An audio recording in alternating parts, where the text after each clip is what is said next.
episode of Collaborate and Pull Together, a podcast where we highlight all things positive on and off the table. We got a special season finale episode today, ladies and gentlemen.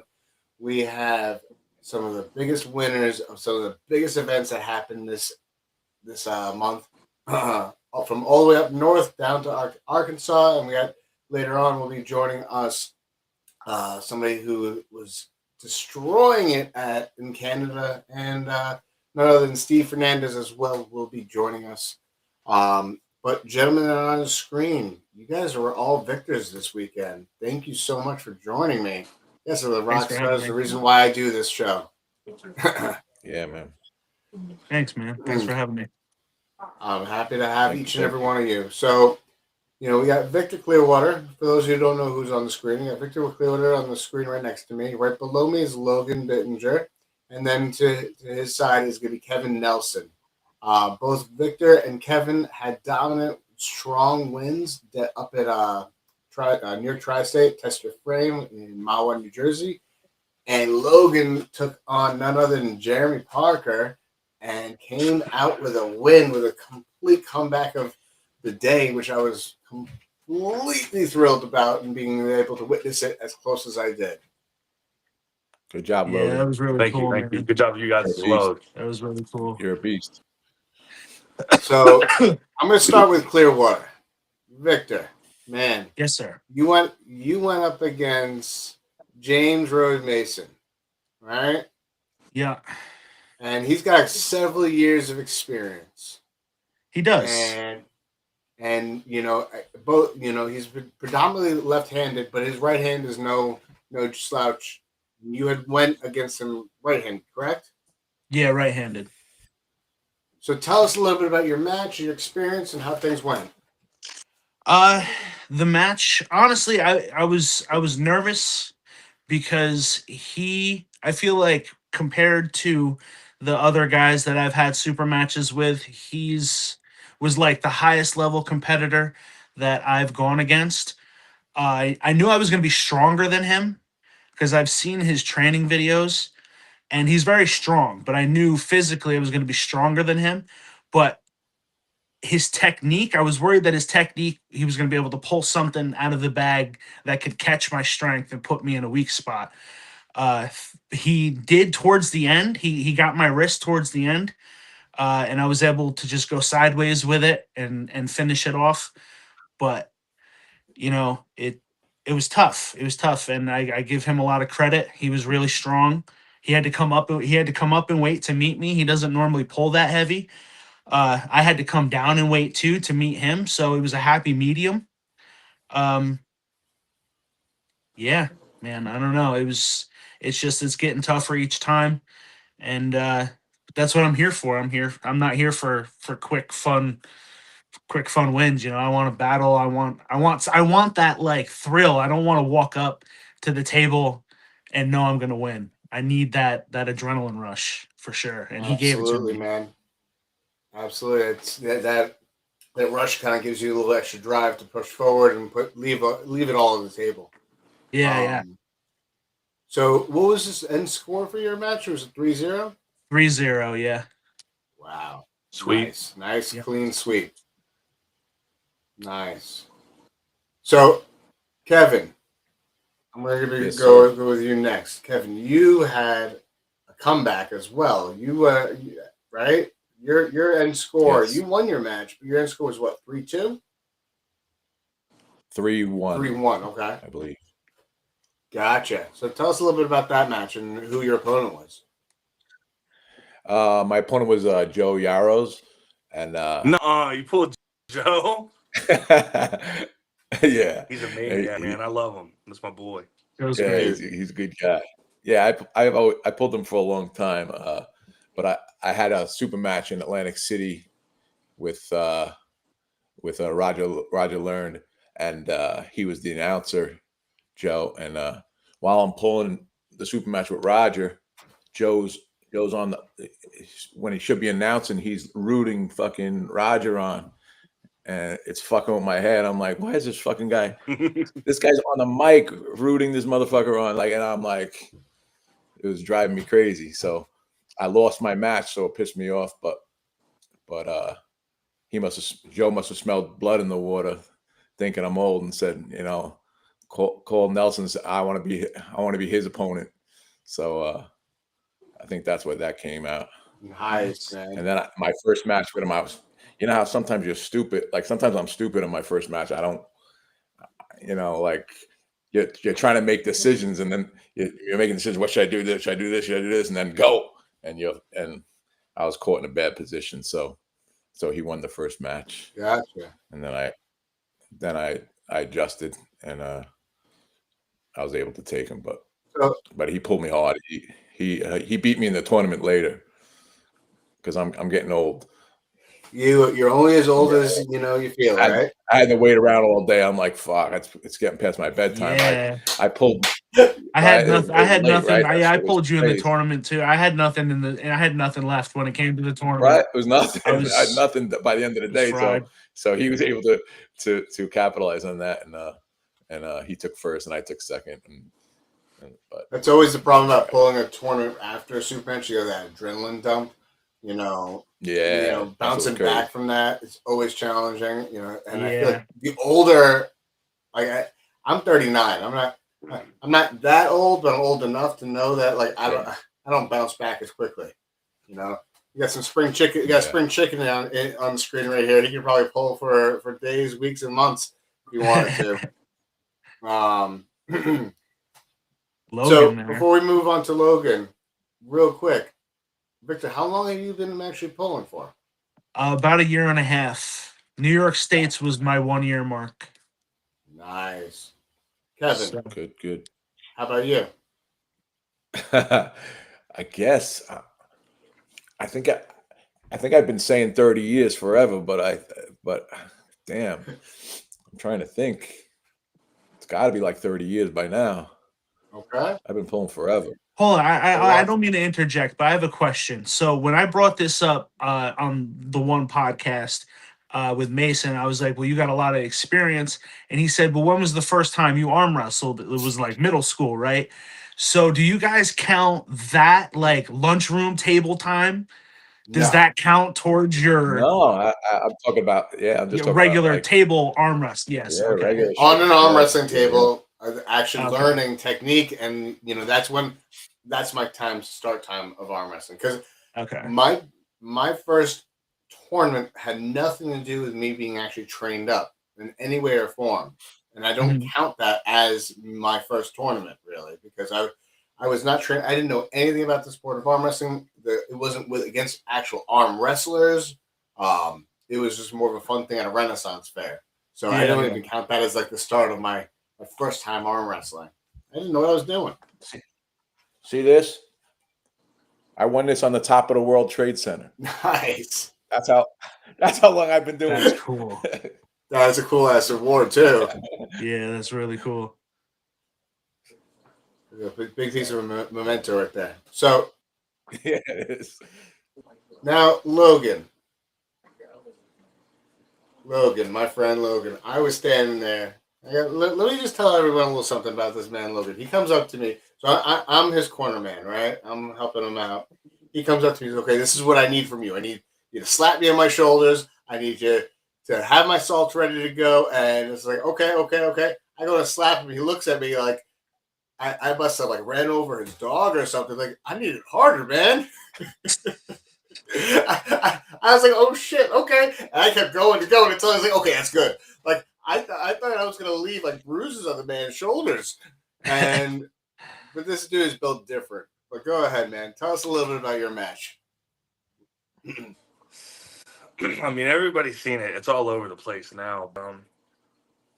When we first locked up, I didn't know what to expect. His pronation, I mean, I'm not gonna sit here and lie to you. His pronation's stronger than mine on the right arm. I don't think so left. I think left it would be completely different. I think that would even. But right arm, his pronation was stronger, and I knew that. I felt that. I couldn't contain him enough because his pronation and rise was so much that I couldn't cup. I did once, and then I elbow fouled before the pin, so he didn't count it. And then the last time he top rolled me before I could fully set the hook. And then he looked at you and was like, I thought my power wasn't enough.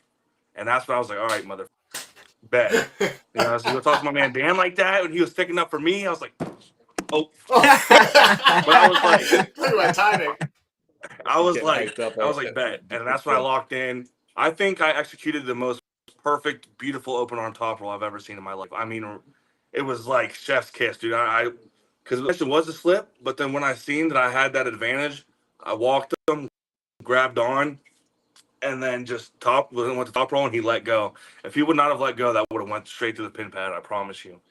Then after that, other than that, all right. So I think after that, when we got in the straps, I was dominant. I mean, it went from him dominating me, dominating him, until I got a bad strap because he has shorter thumbs. Mm-hmm. So he was allowed to rise up higher on my thumbs. I know how to fix that. Won't happen again, by the way.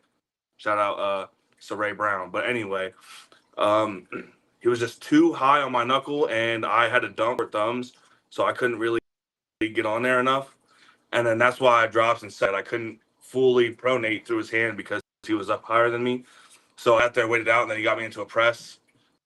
Calculated professional elbow foul. You know what I mean? I was like, you know what? I got to do what I got to do. I got 2 fouls for a reason. I'm going to use them. This is the last match. Do what I got to do to win. So I came back up, and I knew that he knew that I was going to shoot in for a hook again, and he was prepared for it.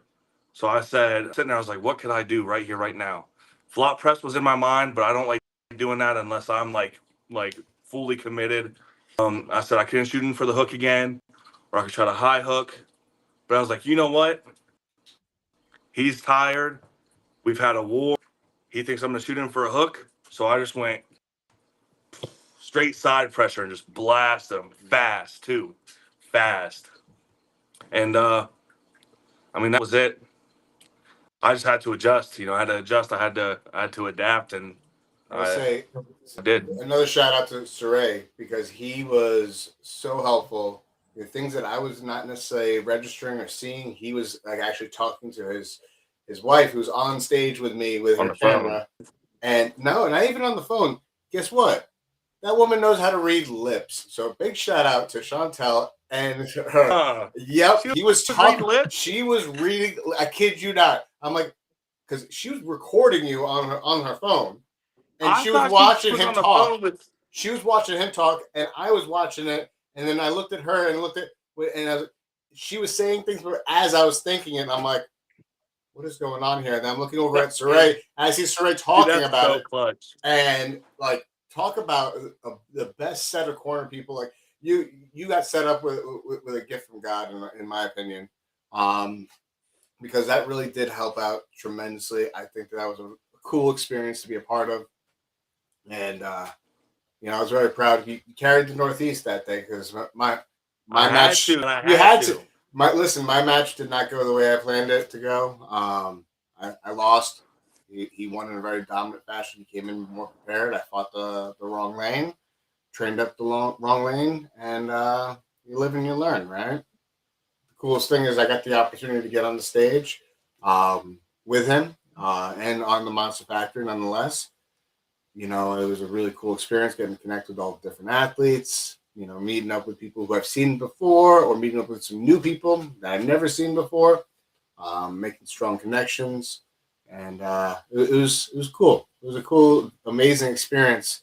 Sucks I didn't win the way I wanted to. Didn't even lose the way I wanted to, let alone that. But you know what? What would you have done differently? I would have trained up a lot more for outside game. I went for it inside at first. Got flash pinned first round. Second round, I did have a little bit of a bite, but kind of panicked. And I think you had some. Out of straps. I think in straps he just got the advantage of what he wanted in the straps. Exactly. Not even that he was that much better than you. Not even that he was that very strong, very technical. Not that he was that much better than you. He just got what he wanted in the strap, and that was his lane that he was going in, just containing you. Yep. Yeah, no, I out of the strap. If I was able to keep him in, if I kept him out of the strap up top, I could have had something. I mean, I think I felt something that I did have, and I didn't run with it. So, you know what? You live and you learn. I know what workouts I need to strengthen and condition myself. I think that's the other side of it. He was stronger. You know, I think technical.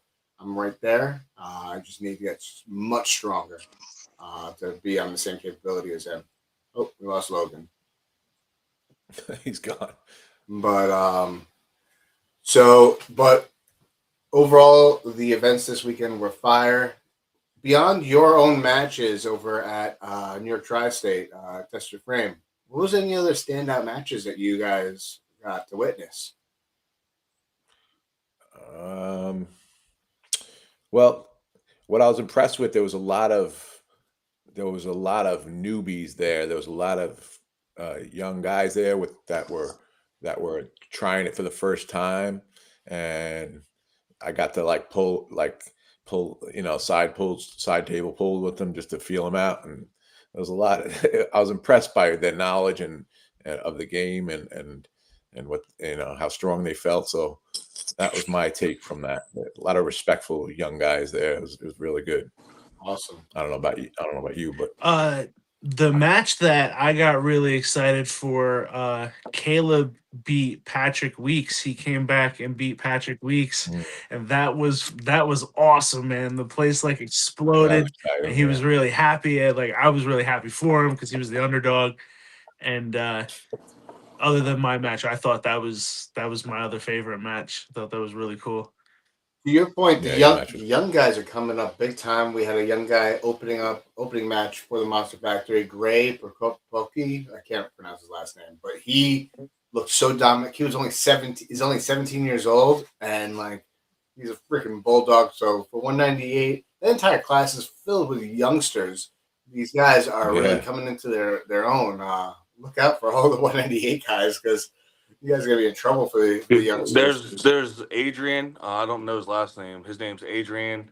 He's an upcoming Morrison. Stud. Super strong. Xander Nason, super strong. Both Gleishaw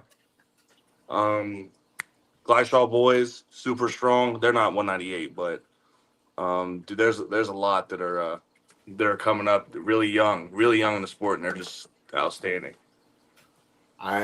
You know what? It makes for the future of the sport to be that much more exciting because as young as they are, they're also going to get bigger. I feel like they're not going to be staying at 198. They're going to grow into their own.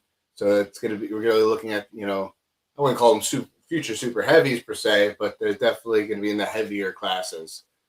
Speaking of being young, I was talking to one of the guys, Ed Cruz, over the weekend, and I was saying how I feel that I need to train so hard and I got to compete a lot and do all these things because I'm 33 and I'm not 19. Like you see these videos of these kids online who are competing and doing great. And I was like, I wish I started 10 years ago. And he's like, well, listen, he's like, being young, it's good to start when you're young, but you got to be smart with competing and training at the same time. You don't want to be young and go crazy, and then by the time you're 33, you got double shoulder surgeries, you've had an elbow rebuilt and stuff like that, right? You want to be smart with your competing and your training and your rehab and all of that, so you can be healthy and get strong the correct way and not hurt yourself for later on in life type deal. Absolutely. You got to pull smart. So, you got to pull smart and, know your limits, and not overexert yourself. Give yourself time to rest and recover. Yeah, don't pull like me. Tell nobody to pull like me the whole career. Yeah, Logan, you're young too, right? How old are you? 24. Yeah. There you go. See, and I saw your one live. You were talking about shoulder pain and elbow pain. Oh, dude, I'm in constant agonizing, excruciating pain, dude. Seriously. Yeah. You gotta hit that cryo freeze that Dan's got. Yeah. He had an opportunity. He had an opportunity. I was not messing with that shit, man. He had an opportunity, and he did not take advantage. A little frostbite. You'll be all right. I get nervous with medical procedures like that. I did a cold plunge yesterday. I would do that. I had to. You guys ever tried a cold plunge? I haven't. I want to though. I want to build a sauna in my backyard. There you go. Cryo's easy compared to cold plunge. I did cryo before too, but cold plunge. I'm going to tell you right now, I am a wimp when it comes to cold plunge. I can't last longer than a freaking minute. I know it's a mind over matter thing, But when it comes to cold plunge, something about like it's too cold. It hurts. It's uncomfortable. It doesn't feel it anyway. Brutal. I don't feel. I thought 3 minutes. I can do fucking 3 minutes, and 3 minutes feels like a lifetime. Oh, yeah. I was like ready to get out at 34 seconds. Like, no, I can't do it. I muscled through 3 minutes, but it was fucking crazy. It's definitely a different beast. Cold plungers are a different beast. And I don't know if I believe in all of it either. Oh, there's some merit to it, man. Listen, I know, but it's like the same as putting like ice on your. Like, no, it's not. When you get an injury, No, it feels it's like not though. Think about it, because as soon as I got home, I was like back to where I was. Well, that's Felt and good that's the in thing there, about but- the cold plunge. So here's the thing about cold plunge versus the cryotherapy. The pressurized cryotherapy gets you to a lower temperature than the cold plunge ever could, and a much faster rate. And that's one of the reasons why I like it, is because it actually helps with the pain and inflammation, and it has long-standing benefits. I wish Logan got to experience it, because then he can speak to it on it. But that's I my should point have. with Thinking him. back now, dude. I did feel better with cryo than I did with the cold plunge. Yeah. Cryo, I feel better because it's you much feel colder. like you could run, it gets you. you feel like you could run through a wall when you're done with that. Yeah, and the pressurized cryo is even better than that, because it's targeted and it penetrates deep into the joint. So if you have it, that's what I got to do. I told you I'm going to go. Kevin's here in New York, so he's gonna. I am gonna make sure he gets to go to this guy. He really. I gotta say, a lot of the athletes that were at the Monster Factory got to enjoy it, because my cryotherapy guy, he has a lot of affiliates all across the nation, and he's actually going across different parts of the nation, and in Canada. And now we got Steve Fernandez in the house. What's up, man? Big Steve. What's going on? What's up, guys? How's everything going? Vic, What's up? Logan, What's up, Steve? Kevin, Dan. Great What's up, guys buddy? all around this weekend, man. Great job. Logan, phenomenal job against Parker. I mean, Thank you. I won't say it was surprising. I mean, because I've seen you pull a couple times now. You've been doing great, man, all over the United States, and you've really putting in the work. So, congratulations on your win, man. It wasn't easy from what I saw. And same thing, Victor, 3-0. What the fuck happened? Jesus Christ, that was very impressive. Yeah, I mean, I didn't want to say, look, and I said it before. Vic is stronger. If Vic ends up being more stronger than James is technical, it's going to go in Vic's favor, which it did. And Vic was a lot stronger. He showed his power. I mean, even when James was doing whatever he could to try to beat you, it's just, even in the setup, I mean, he tried to go over your hand, try to top roll. I mean, anything and everything he's trying to do. So, hats off to you. And Kevin, fuck, man, what a fucking war. What a fucking war, Kevin, huh? Jesus. I mean, coming back from, what was it, one loss, and then you ended up winning 3-1 up against Joe. Is that what it was? So it was an absolute fucking war. Great job at the tournament, too. Same thing with you, Vic. And hats off to you, Dan. I know you put in a lot of work to what you did at the Monster Factory, so hats off to you. I know it wasn't easy going up against him, so, and hats off to him, that he won. I know Dan is not easy to deal with. His hand is ridiculous. His top rolls, on point.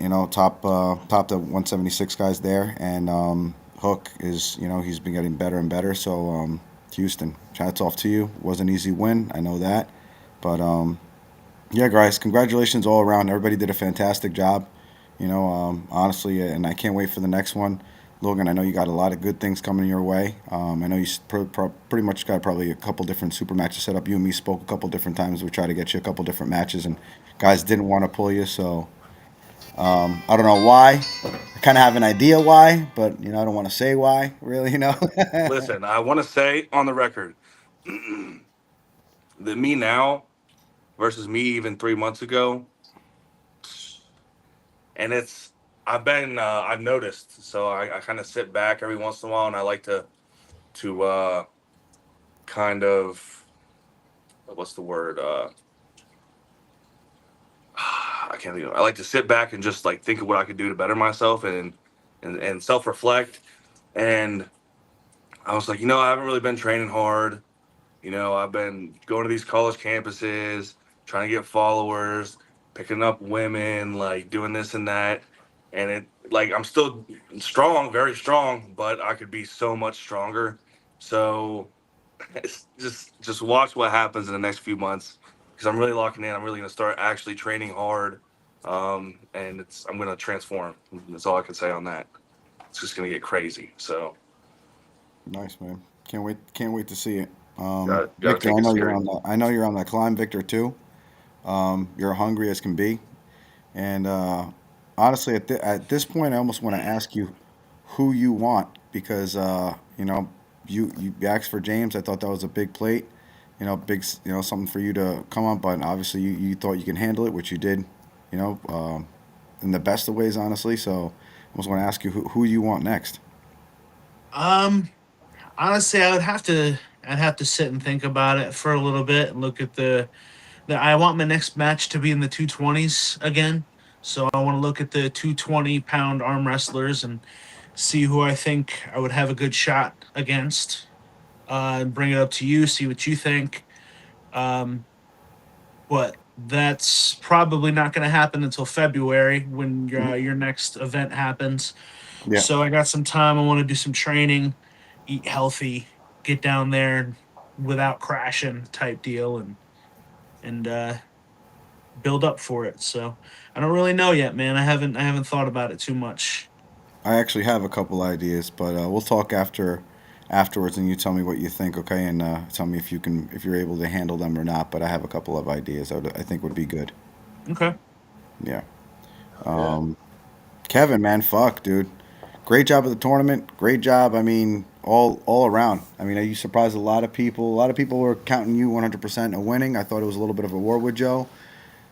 You had a bigger and a better gas tank than I thought, man. You held him out until that last, and he just couldn't do it. He just he gassed out, and he gave everything he could, and you were just able to hang on just a little bit longer, a little bit more in every round, and it kept on getting worse and worse and worse for Joe, and it looked even better and better for you as it went on. So, yeah, congratulations on your win, Kevin. Yeah, when I get heated like that, it's like he was he has a way.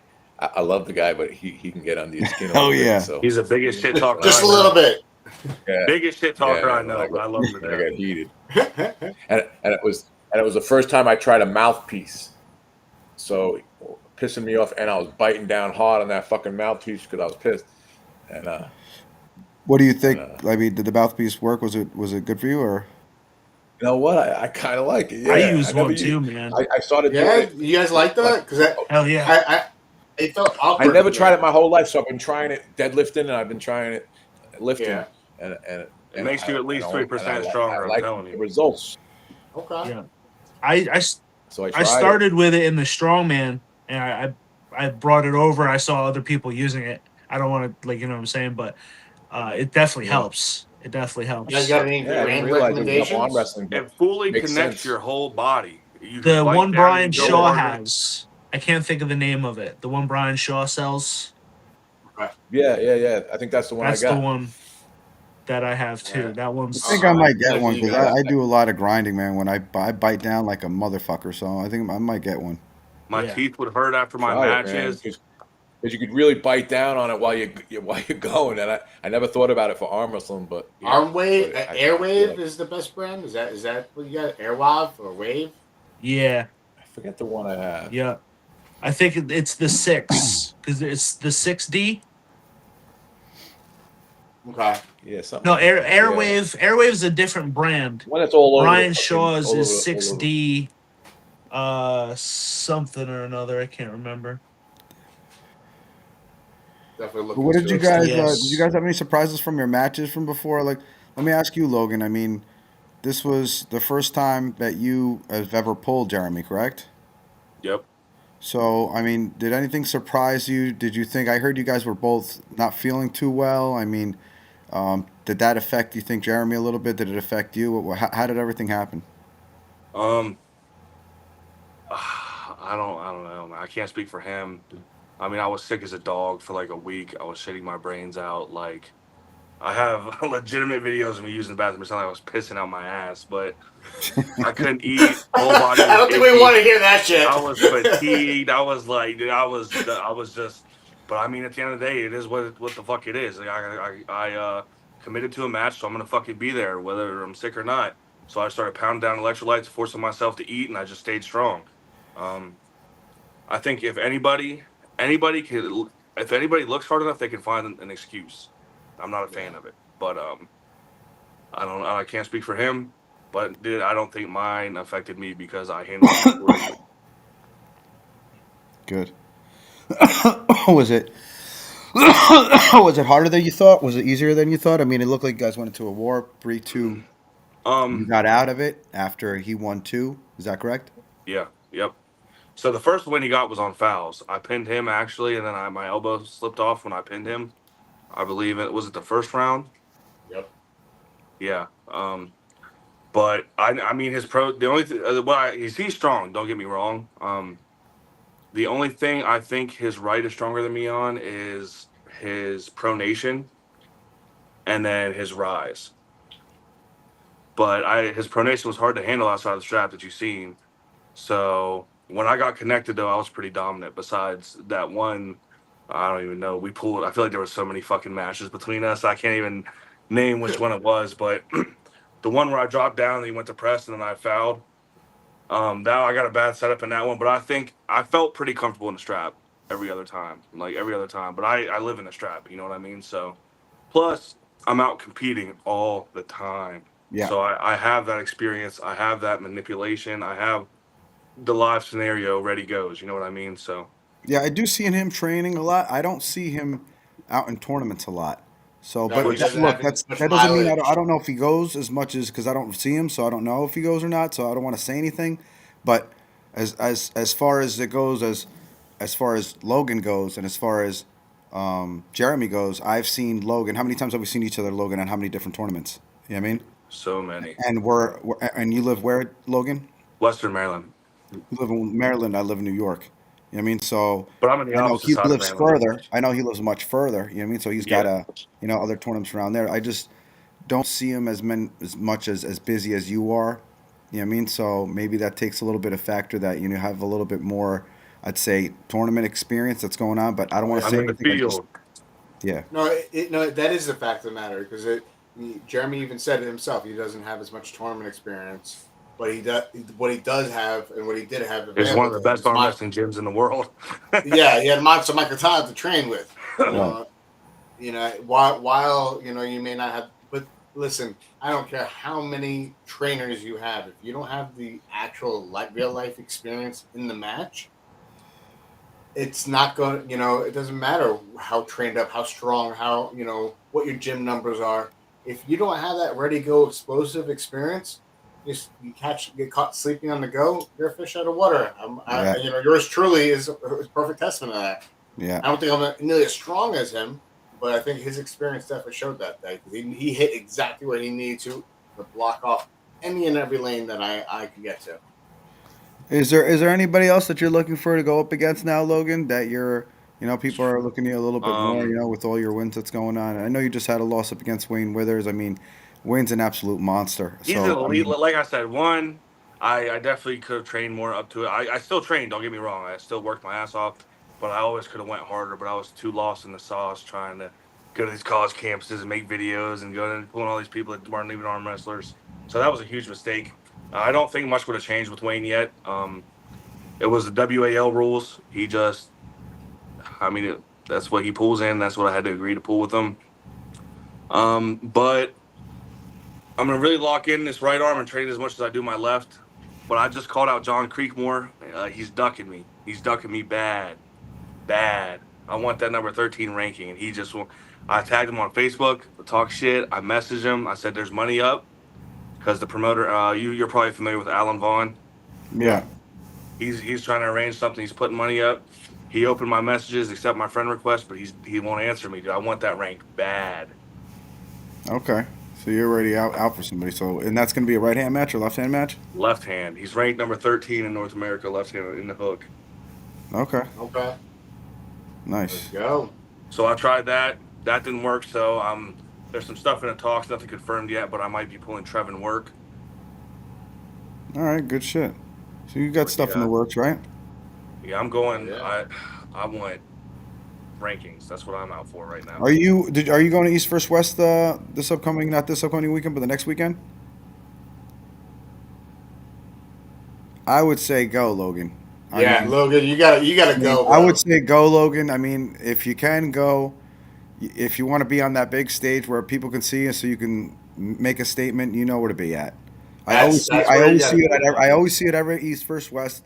I expect to see you there. So hopefully we'll see you there. I mean, Robert Baxter, he texts me occasionally. The co-owner said he had an eye on me and Jeremy's match. I don't know his name, Dexter or something, maybe. I don't know. Yeah. Robert Dexter. Dexter Town. Yeah. Robert Baxter and Dexter Um, Town. Yep. Yeah. Yeah. So Robert Baxter. I'm not in a rush. If I'm meant to be there, I'll be there. You know what I mean?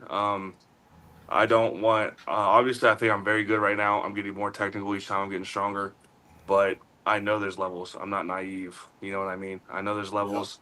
So if I'm not ready to be put on that stage yet, I don't want to waste my chance early because I was in the right place at the right time. You know what I mean? Yeah, I was saying more for the tournament, to pull in the But tournament. there's a wild card though. Right. Yeah. I might go. I might not. I don't like to clarify. You know. All right. Fair enough. If you All catch right. my drift. If you catch my drift. You know what? I'm not even gonna. I'm just gonna call my buddy, and you know who I'm gonna call to get this information from. So.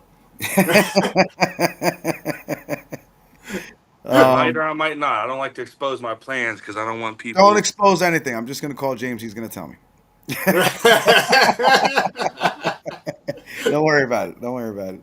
Or I'm gonna call Robert Baxter. Either way. So either way. I might. I So, don't know. what about Kevin and Victor? You guys gonna heading over to that tournament? No, unfortunately not. I'd like to. I'm not Victor, sure. why yet. not?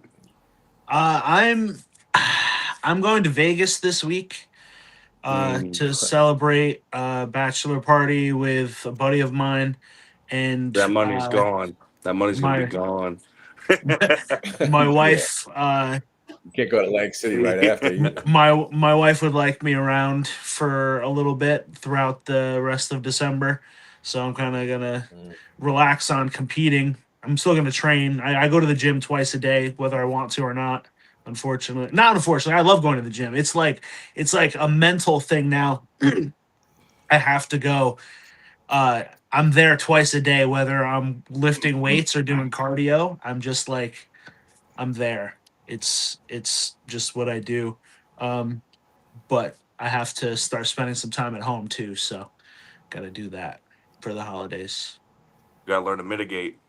Yeah, man, I envy the guys that can travel all the time and compete whenever, wherever. But it's cool. That's part of it gives me a little bit of a break too. Like it makes it so I don't hurt myself because I have to slow down to be with them. I can't just go constantly, or I would be traveling everywhere. I'd be one of those nuts that's living in my car to arm wrestle type shit. So Tim Lewis. I like That dude, I fell in love. That It's kid's sick, man. all I over fell in the love place. with it.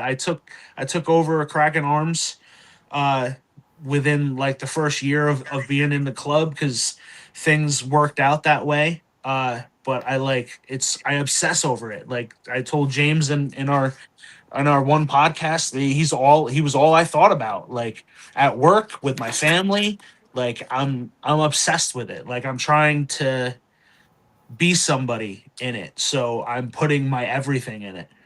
And You're we'll working see, it, man. We'll see. If I could tell you one thing, as I know I'm nowhere near the top yet, but I'm getting some clout, I'm getting some recognition, I'm getting big names. You're hungry, just like I am. You're up and coming, you're still new to the sport. If I could give you one thing to look out for, is no matter how good the person is that you beat, there will always be somebody coming up with reason to take away from your win. So get ready for that. Yeah. Every time. It's always something. Yeah. Every time. It's No matter always what you going to do. be a naysayer It's always somewhere. Yeah, it's always something.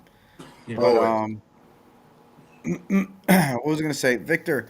Now we're talking to you about a couple different things. What did you think about the match with James? What do you take out of it? I mean, did you think it was going to be as hard as you thought it was? As easier than you thought? I mean, what did you think? Um, His pressures, like, what did you feel? it definitely went the way I thought it was going to. I thought I was going to beat him. If I thought I was going to beat him 3-1, and I thought myself that if I lost, it wasn't going to be him pinning me. It would have been like me coming forward and trying to readjust my elbow and catching a couple elbow fouls. I thought if I lost the round, it would have been that, and I would have had to slow things down and make sure I keep on the pad because I've had that issue before in tournaments to where I just try and go too fast and I come off the back or I go off the side and I catch a foul real quick. So I thought that would have been my downfall with him. Uh, but arm wrestling him, it just endurance. Like I feel like I got to work on being able to go a little longer. Um, he was able to work into my hand and get my wrist, and that wasn't fun. But I was able to go sideways and push through it. Um, but he's I can't take nothing from him. He's really strong, and I was expecting him to be strong. I was expecting him to be fast, which he was. Uh, I was expecting him to talk a little bit more on the table, but he didn't, which was kind of cool. He did at certain times, but uh, he was a real upstanding guy, and I appreciate that. And I thanked him for taking the match, and I thank you for giving it to me. And I gotta endurance is what I think I should work on. And getting stronger. I just gotta work on everything. I gotta work on everything. Everybody's got to work on everything, dude. You can always get better. That's Yeah. Always room for improvement, right? yeah. Real Always. quick 100%. though, I just want to shout out some people in the chat. We got a couple people that are here that I want to say hi to. On T-Bone, what's up? Drew Rivers, how's it going? David Jansen, Jake Beefcake. I got news for you, Jake Beefcake. You ruffled some feathers against my opponent because his nickname is Beefcake as well. So I think you need to have a Beefcake war. You got the Drew 24. Major Arm Wrestling Championships had a great event there in the chat. What's up, guys? Wyatt going on? Grove. Sergio says, yo, Steve. Sergio. Jeremy and the Parkers in the chat saying he's planning on running it back. We got John Hutchinson down from Florida. And Wyatt says, for you, Logan, full IFA Nationals next year. Creekmore will probably be there. I don't think he'll accept the match. He's probably not going to take the match with you. But So you if got to he find him at doesn't, the just beat IFA. him at IFA. That's all. Yeah, beat him at IFAs. Take his ranking there. That's all you got to do. But That's why I don't like to announce what tournaments I'm attending. You know what I mean? For that reason, Yeah. because people will Smart. duck, or the other way you around. got you got two different types of people, Logan. You got people that are not going to want to go because you're going to be there, and that are going to really want to go Because and you're going to be there. test you to see if you're really all about that. You know what I mean? That's So exactly why I don't I would speak, say 'cause it doesn't matter. That negative bullshit is always going to be there. I would say do what you got to do to announce, to put your name out there so everybody knows that you're going to be there. And one, they're going to want to meet you. Two, they're going to want to after pull you or just pull you in the tournament or talk to you. Or the more you get out there, the more you spread yourself, the better it's going to be, plain and simple. Forget all that negative bullshit that people are like, I don't know if I want to tell people that I'm going to go because they're maybe not going to want to go. Fuck that, dude. Go. You're the fucking man. You're going to set the tone over there. They're going to want to fucking pull you. And other guys are going to be either stronger than you or not. it's a But double-edged sword because, yeah, like, I fear no man. But listen, either people will duck, or the really big heavy hitters will come and try to whip my ass. And I don't know if I'm ready for that yet. You know what I mean? Like, You'll never know till you try it out, though, right? absolutely. That's But exactly listen, what I was I will going to say. say- Listen. Hang on, though. To your point, right? I was sitting there at Keystones, And when Sam Harris showed up, I'm like, oh, fuck, there goes my chances of even placing if I get matched up with him. And he's like, oh, I'm not going to pull the tournament. Oh, really? Cool. Great. But he ends up in the fucking tournament anyway. And so, like, it lit a fire into my ass. Like, I now have something to prove because Sam Harris is here. You know what I mean? And I'm not saying that if he was trained up and, it would be, same result would happen twice in a short period of time. But I'm saying that could light a fire in your ass to throw everything you got but the kitchen sink at his ass, whoever's there. I will say, public announcement, that I will be at this year's IFA Nationals, and I will be at the Arnold's. So if you want to Okay. smoke, be there, because that's a few months away, and then I'm about to lock in. It's about to get even crazier, but I will be there. So if anybody wants a piece of this sweet ass, come and get it. There you go. Speaking That's how you do it right there. I gotta be careful with the East versus West one though. That's a little, you know what I mean? That was yeah, a little different sketchy. stuff going on with Rob and stuff. That's a completely different story. You know what I mean? You always What'd want you to make sure everything's good. But speaking of fucking legends, people you might not want to pull and guys that have been pulling for so many fucking years. Kevin, it was a fucking honor and a pleasure to have you at my fucking super match and have you as the main event there. Going up against Joe. I mean, it was a great show. Better than what I thought. Better than what people thought. I mean, tell us a little bit about yourself. How long you've been pulling? I mean, you've been on a couple different arm wrestling shows. I mean, you've been doing this for such a long time. I mean, talk to us. Yeah, I've been doing it forever. I'm not the greatest arm wrestler there ever was. But it's just ingrained in what I do. It's like some people play golf on the weekends. I arm wrestle. It always gave me like something to work towards. To me, the gym would be boring if you had nothing to work towards. You know what I mean? Yeah. So it always kept me going in the gym, and it's just what we do, right? So, and you guys will see when you get to my age, you'll still be doing it, if that's what you love. And thank God for us, what we got a longer shelf life. You know what I mean? Yep. But recently, it's more of a challenge now that I'm getting older. Like I got to be more efficient now. Like back in the day, I was just a bull that would just wait for you guys to bleed out and then finish you. But now I'm bleeding out, so I gotta be more efficient. And so that's a cool new challenge for me. Like I gotta figure out ways to change. Yeah, I would still say you still got it though. I mean, you bled Joe out.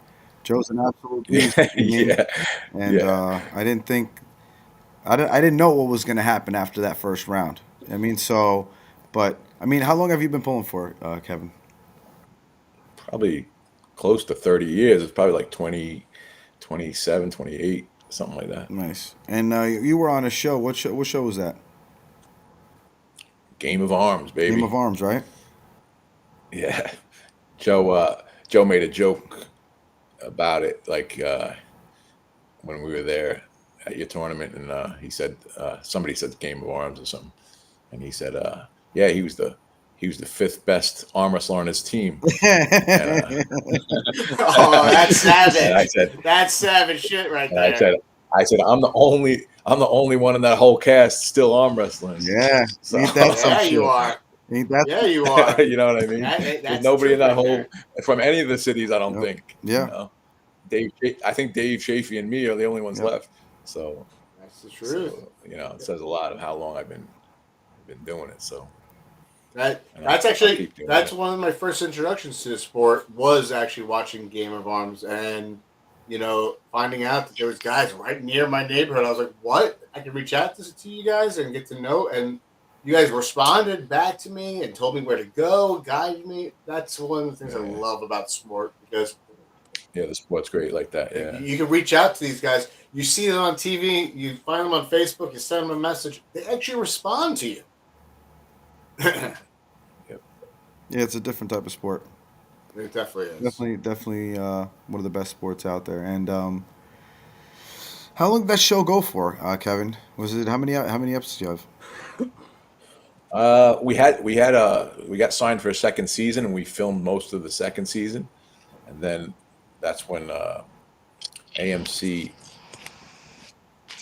That's when actually reality shows like hit the bottom. Like there was only reality shows on TV at that point, and then people got sick of like reality TV being scripted. You know what I mean? So they're like, I'd rather watch a scripted show that's well written than a scripted show with a bunch of people that aren't real. You know what I mean? Even though our show was like pretty much the matches were real, but a lot of it was like when you're filming TV, you gotta film over and over Yeah, and yeah, over. a lot of you know. takes. Me knocking on a door, it's not really me knocking on the door. I gotta knock on the door like 12 takes from different angles, And then even the matches, they would film the matches real, but then after they'd have to film like if I won a lot of positions with me in the winning position, a lot of so it was cool though. It was great, amazing experience. Probably the best experience of my life. We traveled all over. It was great. Nice. And it was you, Travis, Dave Chafee. Who else was there? On my team was Mike Aiello and Dan Fortuna and Nice. Rob Bigwood and then Mike Solaris. out in California it was Tom Nelson and a few other guys and then the Louisiana team. It was Was Bart Scott on that show? Was Bart it? Scott on that show? Bart? No. Bart Wood. Bart Wood. Bart Wood. Bart Scott's Bart a Wood football player. My bad. Bart Wood, yeah. Bart Wood was on the Pennsylvania team with Dave. Yep. Nice. Travis was there with Dave on his team somehow. Some crazy ass teams you had there. Real quick, you guys, we got a new participant on the screen. We got Dustin here. What's up, man? What's up, Dustin? What's up, Dustin? What's up, boys? Congratulations on your win, my man. Fantastic win up against Alan Ford. I appreciate it. That was a big one. It's a massive win. Taking out a legend like Alan Ford. Jesus. Well, I'm gonna tell you, I took it damn serious. Trained a lot. Trained real hard. Trained with the right people, the right way. At least for me. Tweaked my training back in the early summer, and it's just been money. More table time in a nutshell. Increased my table time by 2, and got me there. By 2, you mean you're doing 2, 3, 4 times a week? How much table time? Well, went from 1 to 2, and the other 5 days of the week, I was hitting the crucial arm wrestling movements, rise, cup, roll, all that stuff. But in a rehab sense, I wasn't moving a lot of weight as much as I could without inflaming things, but I also needed to heal. So it was recovery, but I still made gains, even though the weight was recovery, type weight sets with, high repetitions. And then just arm wrestled my ass off twice a week. Smartly though, we weren't killing each other. Nobody was pitting anybody, but, from here to here, Right. We got it in. And you have a great team too. You go with I've Paul got the best damn team. Yeah. Storm, Paul, Brandon, Nick John Stone. Stahl, and Ben Vance, like those guys. Like I've got a Wednesday practice and then a weekend practice, and through Paul, I've tweaked. I've kind of seen what he does, and I've tweaked my practices to kind of simulate his. And yeah, it's been money. Been huge for my progress. Nice. You're gonna be seeing me come out to those practices more frequently because I need that kind of structure, man. Yeah. So does that mean, Dustin? Does that mean you're getting Ryan next, or what? Ryan Bellinger? Did you hear something? Because I've heard something. No, I was just thinking. Listen, he had an all-out war with Allen. I was there live for that one. He had a banger with Allen. And you went out there and you smoked Allen. So I mean, it makes sense. It makes sense. Yeah, I pinned him. I pinned Allen more decisively than he did. Yeah. But styles make fights. Big matches. Yep, and he presents a problem for sure. I respect him a lot. It's not. I don't think it's going to be in 2 weeks. It's not going to be at the next East versus West. But sometime down the road, I'll face him or somebody like him, or we're gonna butt heads at some point. I'm sure. Yeah, I'm sure. Yeah. Again, Boys, I'm gonna cut out. All right, I gotta go. Thank All you right, so much for Kevin. being here, Kevin. congrats, Way man. past my bedtime. Thanks for having me, boys. Good luck. I'll be watching you. Steve, thank you so much for Yeah, of everything. course. I'll get in touch I with really you soon. We'll appreciate put you. another one together. And Dan, my new coach. I'll be seeing you We're shortly. seeing each other training soon, man. All I'll see you, right. man. Back Have a to good it. night, Kevin. Love you too, guys. man. Catch you later, brother.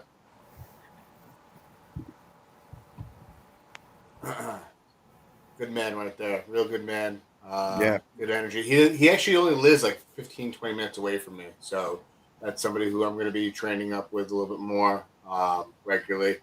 Get a little stronger in the lanes that I know I need to get stronger in. Nice. Storm actually said I could come up there and start practicing, but I gotta find the right time. 'Cause it's like 5 hours, dude. He's way up there in PA. It's a Yeah. 3-hour drive for me to get to there. But listen, I'll tell you right now, Logan, I did run once. I'm going to do it again. I'm probably going to do it at least once a month just so I can have that under my belt because it's worth every second of the drive back. You learn, you know, things in your head. I know where, like, I know, even based off of what I heard from other people at the Monster Factory, I'm hearing Storm, I'm hearing Dustin in my head right now telling me exactly where I went wrong. I don't even need to even talk to them because I already know what they're gonna tell me, type of deal. And like I want to get back there and work on it, you know, not just hear it. I want to work on it, and that's a place to be. It's a great place. If you get a chance to train with Storm or Storm and Paul, you better take it. Yeah. They're both mad scientists when it comes to this stuff. They break it down to a ridiculous level. I'm just like, hey, I'm just a normal guy. Talk to me like I'm not up here. I'm just a regular guy. So break it down for me. But yeah, it's worth every time I've been out there, I've been happy I did it. And then thankfully I was able to train with those guys leading up to Allen several times. My last few practices were with them, and it definitely benefited me. Yeah. They're a huge testament to the sport. Yep. So, Victor, you were we were talking before we hopped on the screen about your training camp. You got the Kraken Arms, and you got a training partner who has a hell of a grip. Tell us what Yeah, that's man. like. What training with Cam Dennett is like, because his grip strength is It's almost pretty that of crazy. Ryan It's Shaw. Yeah, man. He I think in the video that Brian did with Devin, he squeezed the dyno grip and he got like 289. And Cam in his last video, I think it was yesterday, got 282 on the dyno gripping. And it's just unreal, man. It's unreal. He got third in the national competition that he was just at a couple weeks ago, as well in the grip competition. He's really taken off. He he's gentle when it comes to shaking your hand though, so that's pretty cool. And he always gives me an issue on the table. I tell him all the time that I think he lets me win at practice because it's like I feel like he just lets me go because he doesn't want to gas through. I don't know, man, but it's unreal. It's unreal. Cam's crazy strong. You have someone that's strong, you know, available to you. It's always interesting to see how they transfer it to the table. Yeah, So, for sure. real quick though, actually, I want to go back to Dustin. You were at the Global Elite Mac hybrid event, the collab event. Yep. Tell us about the venue. Tell us about like the setup because the tables around it looked really cool. But I can only imagine like being there yourself. What was it like?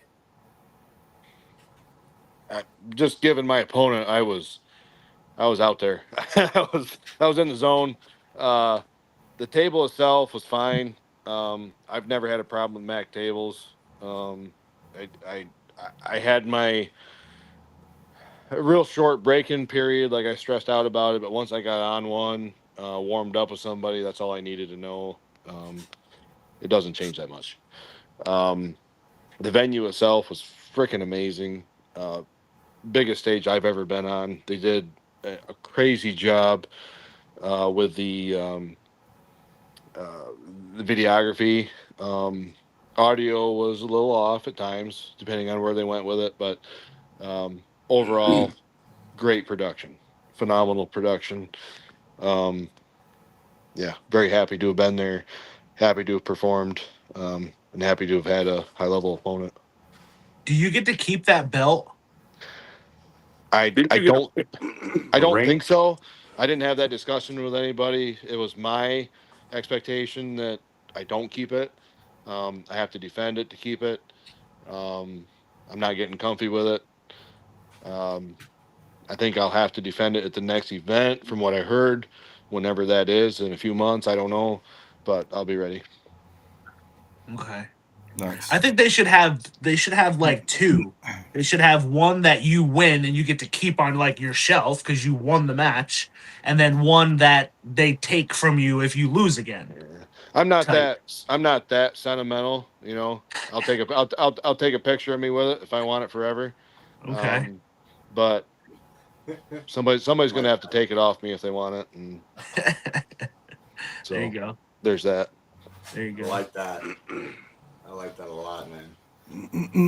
Did you feel anything like comparison to Alan Ford? I mean, when you were going in there up against them, Dustin, did you get surprised by anything? I mean, was his top roll too much? I mean, in the beginning, were you trying to figure him out? What All right, happened? so going into this, I'll start from the beginning.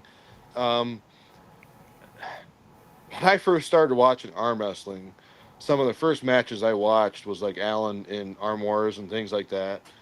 And when Ian contacted me for this match, I said yes, frickin' sign it up, because I want to punch up. I want to improve my standing. I want to prove myself. I want to prove to myself and everybody else I belong where I think I belong.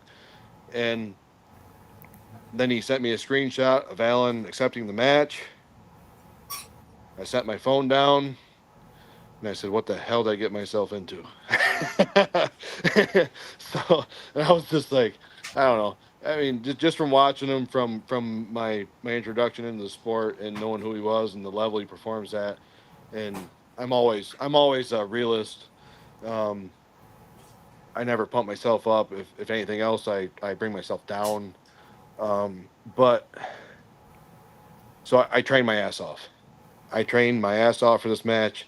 I get in there, and he's known for keeping people out of a hook. And I'm like, well, hook's my bread and butter.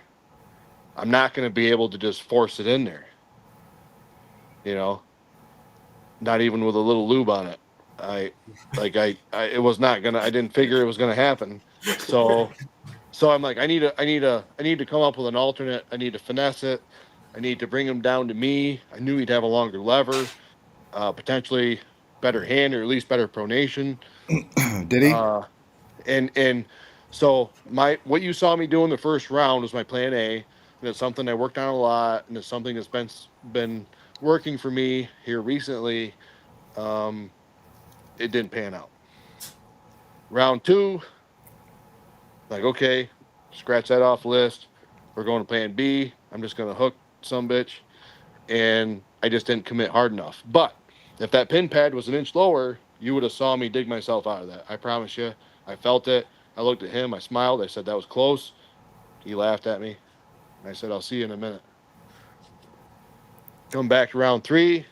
I committed harder, finessed my setup a little better, a little more shoulder commitment, and that's where I took off. That's where I got in the driver's seat.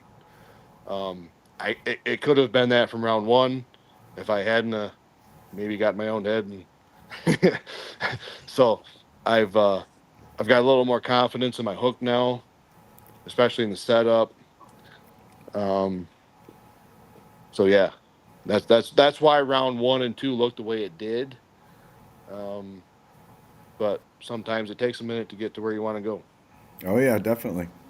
I feeling what he was working with helped me a lot to motivate me and get me to my real power, my real bread and butter, which is my hook. Dustin, I will say, I was a huge fan of that shit had me cracking up when you walked over So there. so I'm not a dick usually, but he did that to me. Could you see that in the video? No, I didn't see that part. He did that to me in round 1 or 2 after he smoked me. He comes over to my corner and does that, and that's fine. But he was running his lips a lot in the press conference. He was running his lips other times, and I told myself, if I get the better of this, if I get control, he's gonna be like a dog that shit on the carpet. I'm gonna put his nose in it. And I put his nose in it. Like I went over to his corner, Devin Larrett and all, tapped him on the shoulder, said, "Hey bud, what are you talking about?" And Devin shooed me out of there. Yes, you did. That was awesome. Yeah. No, that's all it was. He did it to me. I got to the power position. I was in the driver's seat, so I did it back to him so he could feel it. Of course. Listen, people don't understand that. That's what you need to get viewers. You know what I mean? Like, you got to What make shit for entertaining. me, it wasn't about viewers. It was just about putting his nose in his own fucking mess. Oh yeah, for sure. But still, that's entertaining to people that don't know the sport and they want to see. They want to see that, yeah. Yeah, that's Yeah. good. The fact that that wasn't something that you played out type of deal or had planned, it was genuine, it was authentic, it was raw and real, and that's what Makes it even nice better. people. Yep. Yeah, makes It was that real. much better. It was real. Most Makes it certainly. even better. And then I don't know what round it was, 4 maybe. He didn't even budge me off center. Yeah. And I called his name. I said, Alan. Alan. He You looked at winked me at and him. Didn't you wink at him? yeah, I just winked at him. I just wanted him to know. I wanted him to know I had his ass. And he was done. That is Yep. awesome. I saw that. Talk about like an epic way to start the event too. You were the opening match. Yeah, and I will it's funny say- because they made a highlight. Mac made a highlight of the whole card that they released last night, and I wasn't on it. Are you kidding me? It was like the best match of the night. I wasn't on it. Me or Alan. We weren't on the. We didn't make the highlights. And Oh, I didn't talk to Coach Ray. I didn't. Just it was kind of it's like Alan and I were undercard.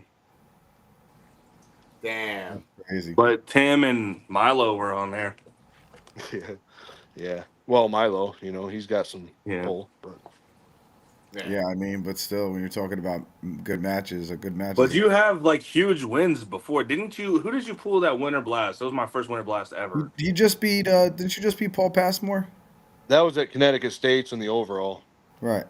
Because he was heavier than me, but whatever they did, take first place from each weight class, whatever, put them together, and I pinned him like 3 times, but I elbow fouled twice, and the third pull I had to get my stuff together and keep my elbow down, and yeah. Well, the last winter I blast, high hooked him, took his hand, and then slid my elbow forward and pressed him to the pad. Let's say last winter blast I seen you at. Well, I don't think we got the after pool, but No, you pulled, wanted to, and it just didn't work out. We you talked pulled about like it. 3 or 4 fucking classes or something like that, dude. You were just every time I looked over, you were just in another. I was like, damn. Well, I pulled 1 class, but I was right and left. Well, I but- seen you. I thought you pulled a lot that day, like a lot. Well, there was a lot of guys in my classes. Yeah. Definitely proud of the Northeast. They showed up, with the exception of my match, but every one of you guys showed up big time. Well, yeah. Brandon, I went up there with Brandon Elsesser and Storm Shalino, and Brandon pulled right and left, and of course, well out of his weight classes, both pulls. Yeah. Brandon's walking around like 205, and he pulled guys. The one guy, his right-handed match, the Russian kid, he was like 6'5" or 6'4". You look like a giant. He cut 10 pounds to make 225, and Brandon still, fought his rear end off and lost. And then left-handed, he pulled John Yannick, who was like a 242 guy, and from the Razor's Edge, he came back and won 3 in a row to win the poll.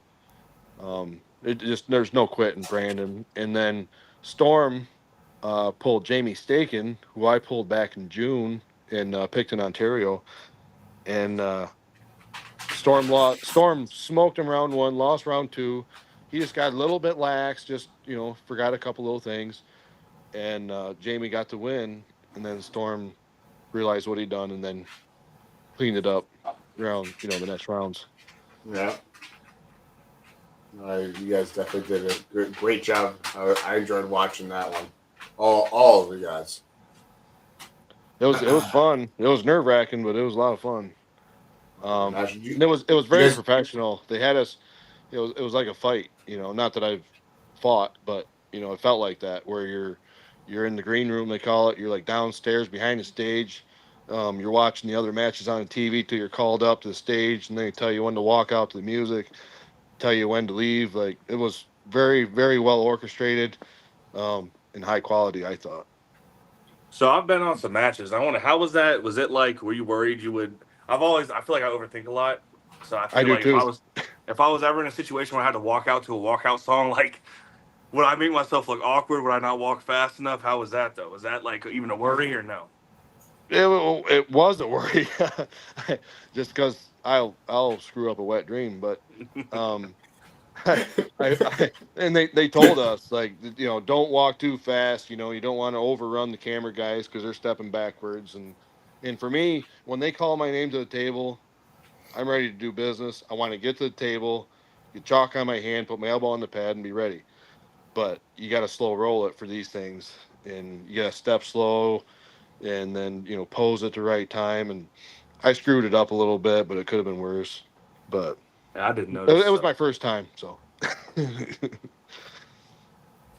But yeah, was there with what I had to worry about in my match, that was definitely extra that I didn't need. But I always thought about that. Like, dude, I'm so amped up and locked in before. Like, yeah, I feel like that would kind of almost throw me off my game because I got to get mad before I go up. Like, and I got to lock in, and I just don't know if I'd be able to do that and then focus on everything. And then, yep, no, I'm right there with you, and that was a factor for me. And I don't think I overran the camera guy, but I didn't. There were some other things I screwed up, but whatever. We'll do it better next time. I won the match. That's the important part. yeah, That's the important At the end of the day, that's what's most important, right? Dude, was there after poll? Oh yeah, yeah. Not a ton of guys, but a lot of guys pulling a lot. Probably till that was after 1 a.m. Oh shit, Man. Yeah. Monster Factory had a decent one. Do you have someone else in mind? Well, I don't know if you have him in mind, but besides Ryan, do you have anyone else in mind that you're looking to pull? Well, Ryan wasn't my idea. It was proposed. And I don't. That was my immediate thought. Just so you know, that was my immediate thought as soon as you beat Allen. Yeah. My immediate thought was Ryan Ballinger. I mean, yeah. immediately. And when I say it the way sense. I did, like, I'm not shying away from it at all. Like, I'd gladly take the match. But I haven't had enough time to really think about the next opponent. But I want to punch up, not down. I want a match that makes sense to elevate, from where I'm at. Where did you pull him? Did you pull him at 220? Yes. Alan? Yep. Okay. Yep. He weighed in at 218. I weighed in 220 with pants, shirt, socks. So. Nice. But I don't know. To answer your question, I really don't know. I haven't had enough time to think about it. I just want something that makes sense. I want to punch up. I want something to elevate my position. And I want something challenging. Yeah. Nice. Correct me if I'm wrong, but my first Winter Blast, did you pull John Therian? I did. And you beat him, right? You came back and No, beat him. no. We pulled right and left at 198. I could have swore you And won one of no, those. well, I won left. Oh, I won left. What 3-1, whatever, or what? Yeah, and right-handed. I got one win on him. Is all. He was pretty dominant.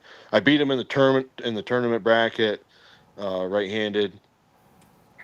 But yeah, I I thought would so. I really want to redo that. Like I'd love a rematch with John at 198 or 210, wherever he wants to be. I think it would be different since I've restructured my training. Um, but I'm not. Hey, I'm certainly not holding out for that. Like I'll take any high level match that makes sense. Yeah. Right.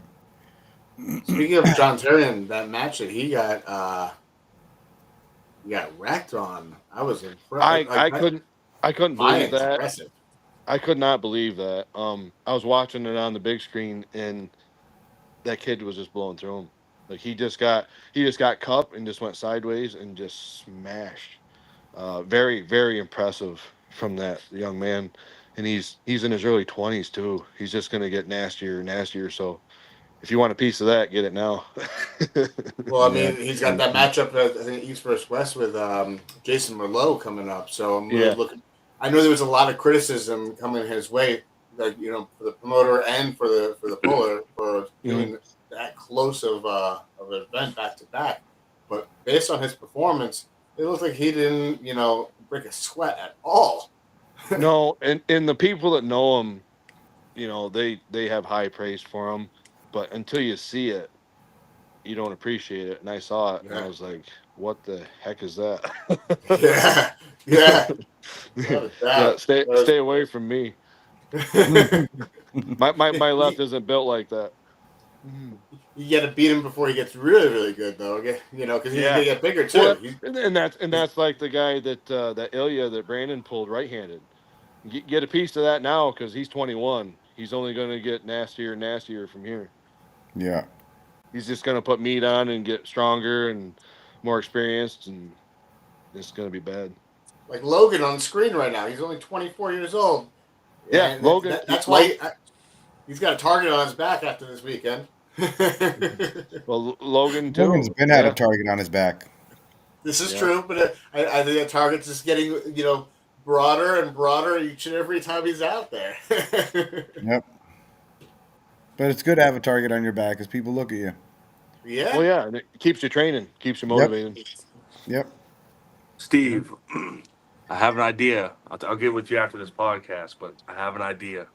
All Oh right. boy. Could be good. It could be good. All right. So I do want to take a moment just to shout out my sponsors that made me go into Monster Factory one more time. I really appreciate all the financial and support and help that I had through them. New York Cryogen Incorporated also had an affiliate down in Arkansas. Brought them out and got to share cryotherapy with a lot of the Monster Factory athletes and friends. Thrive Health LI. They are my employer as well as a sponsor. Haven Physical Therapy is a big time sponsor. Without his help, and he actually came down. Matt Cassioli came down, helped out my entire crew with another therapy service, which is great. He also runs Legion of Arms. He's always about helping the arm wrestling community locally, whether it be by sponsoring or helping out with reffing. Big shout out to him. We got AVA Electrical and Lighting. These guys are one of my teammates owns an electrical company. Natty Bros. They got an event coming up too. They have a They pretty helped me stacked out. card. The stat card, I'm excited to see what they have. And then most recently, Texas Arm Wrestling League actually threw a little bit of money my way to help me out. So big shout out to them. While I did not perform the way I wanted to, I still had the opportunity to perform on one of the biggest stages in the States. And that doesn't mean I'm hanging up the hat. It just means I'm taking pause. I was already planning to do so. This was my season finale, as this is the season finale episode of this podcast. So I'm honored to share the screen with each and every one of you, because this is, it hits me right here in the heart. You know what I mean? I get to take a step back, focus on rebuilding, restructuring, reformatting everything, up to including getting out into PA practices, going up to Steve Fernandez, working on his side pressure, hitting up cracking arms. That's all in part of the plans that I have, that I'm going to be setting like a schedule where at least once a month I'm hitting one of these practices. Filling up my schedule with regular practices to pick up and train, and be a little more eclectic on my approach instead of just staying stuck in one capacity. One of the things that I actually recently, I wanted to shout out Zach from Grip Deck. He sent me over one of the newest models. I don't know if you guys have been seeing me squeezing on this thing. It's the one that actually has the thumb cut out and allows for me to really crush it and squeeze it. So big shout out to him. If you guys want that links you work to his Etsy page. He is a really cool dude. Connect with him on Facebook. Oh, we lost Logan. But yeah, no, really cool dude. Guys, what's next in the immediate future for you? I'll start off. Since we're talking about Dustin and stuff, it's going to be Battle of Tri-State 3, one of the best matches that we have on there. Dustin, I think we spoke about this, right? Mm-hmm. We have Seth Barnett and Dustin Jelliff, left hand, best out of 5. That's one of the best matches going to be on the card. We're still looking for someone for Dustin right hand to see we can put something together. So, Steve, I have a request. Yeah. Give me a top roller. Right hand. Ooh. Find your best top roller. Oh, snap. Okay. Yeah. You can I'll do eat his that. pronation like a sandwich. We could do that. We could definitely do that. Yeah. But yeah, Battle of Tri-State 3. That's going to be February 7th. We have a couple other matches too that we're putting together. So I think it's going to be about 10 matches, tournament afterwards, great awards, and free food. It's going to be at the Homewood Suites Inn Hotel by Hilton. And we did the last Battle of Tri-State there. The hotel is amazing, beautiful, perfect. I mean, it's nice, big, wide. There's 2 different, I want to say probably one big, gigantic area, but there's going to be free food, free drinks. It's always a great time. Steve, is So, that the one at the airport? yes. Okay. Yep. Gotcha. It's always a good. It's a great location. The location, there's a lot of good food nearby as well after the tournament. They're always, always good spot to be. Yeah, right on that strip too. If you want to get something to eat, there's food right around the corner, but there will be free food there and free drinks. It's gorgeous hotel. I mean, awards are going to be top notch like always, and yeah, I can't wait for the super matches. I mean, I love putting these matches together. Especially that we had a lot of great wins this recent test your frame that we just did. Congratulations to Victor Clearwater. He had a great match too. A lot of guys. I want to say it was a stacked 198 class all the way through pro. How many people do you think we had, Victor, 198 in that class? I mean, geez. Ooh, yeah, there was like 10, 12 maybe. Yeah, I want to say something like 12 people. And I mean, everybody was. It was a stacked class all the way through It was killer. 198. Yeah, Yeah. left and right hand. It was great. But yeah, venue was great. Food was good. And yeah, I can't wait to do it again. New Jersey was great. I mean, they showed a lot of love. There was at least 15 New Jersey pullers from Beast Mode there, so that was a great showing from New Jersey. We'll definitely do it again in New Jersey, but the one will be at Battle of Tri-State 3 will be in New York, Homewood Suites Inn, February 7th. Definitely be there. That's going to be an amazing event. Everyone better show up to that. Yeah. Also, because this is my last show, I wanted to announce that everything that I pretty much do by way of the community, like connecting the community with what's going on, with arm wrestling, other events, and meeting other arm wrestlers that you may not get to know. Steve's podcast, In the Strap Podcast, this brings right to their YouTube channel. Go ahead and subscribe to it. James and Steve really run a great show. Really heartfelt, a lot of good energy. The vibes there are second to none. So I always recommend anybody and everyone to go ahead and subscribe to that channel. They are going to be keeping the flame lit for everybody. Every Friday at 10 p.m., me and James Road Mason put a show on. Victor's been on, Dan's been on. Soon, Dustin will be on. So, but yeah, it's always a great show. It's always a great time, especially when James is there. He's a, you know how he is, man. Victor, I don't have to say anything else. He's a character. Yeah, oh yeah. Hell yeah, man. Yeah, he is. Yeah, he is. It is for sure. I had to pull him in Connecticut, and he acted like I don't know, like I was a noob. You know, he just you know what I mean? Like he just put himself in that state where, and that's good. You got to do that sometimes where Yeah, you don't yeah. think where you really If you're not think confident win, but in you yourself, think, man. yeah. And he put himself in that position. I mean, he didn't win, but he psyched himself up, and I appreciate that. Like he sometimes you gotta do that. Oh Yeah. yeah, and let me tell you something. He respects you 100%. Like he knows that you're an absolute beast. I know So, he told me that before, but in the match that wasn't that oh wasn't good. no, No, and look, and I respect that because that's what I would do too. well, You know, right. But that's awesome to be able to put that to the side yep, and be in the moment, and then afterwards it is what it is. yep, absolutely, Yeah, absolutely, yeah. He's a hoot. I like him. yeah, absolutely, man. He's a good guy, great guy. Yeah. But Victor, you learned a couple things about him. I mean, off the table, when you talk to him, he's a different person. He is. Yeah. He is. Go before the match, before the match, he was a character. He kept coming up to me. Like I was trying to stay in the back of the room, stay in my spot, in my space, and he kept coming up, just asking silly questions and like, what about this match? He kept trying to grab my hand. He's like, here, show me your grip, show me what you do, show me this, show me that. And I'm like, I'll show you later, man. I'll show you later. Like he kept just trying to get in my ear and talk to me. But afterwards, he was a real sweetheart, man. He came up to me. He gave me some really good advice. He made good on his bet. We had a little bet, $20 bet, gentleman's bet going. He bought a T-shirt.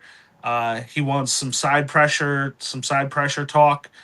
So I'm gonna hook him up with some workouts and stuff to do to help with side pressure.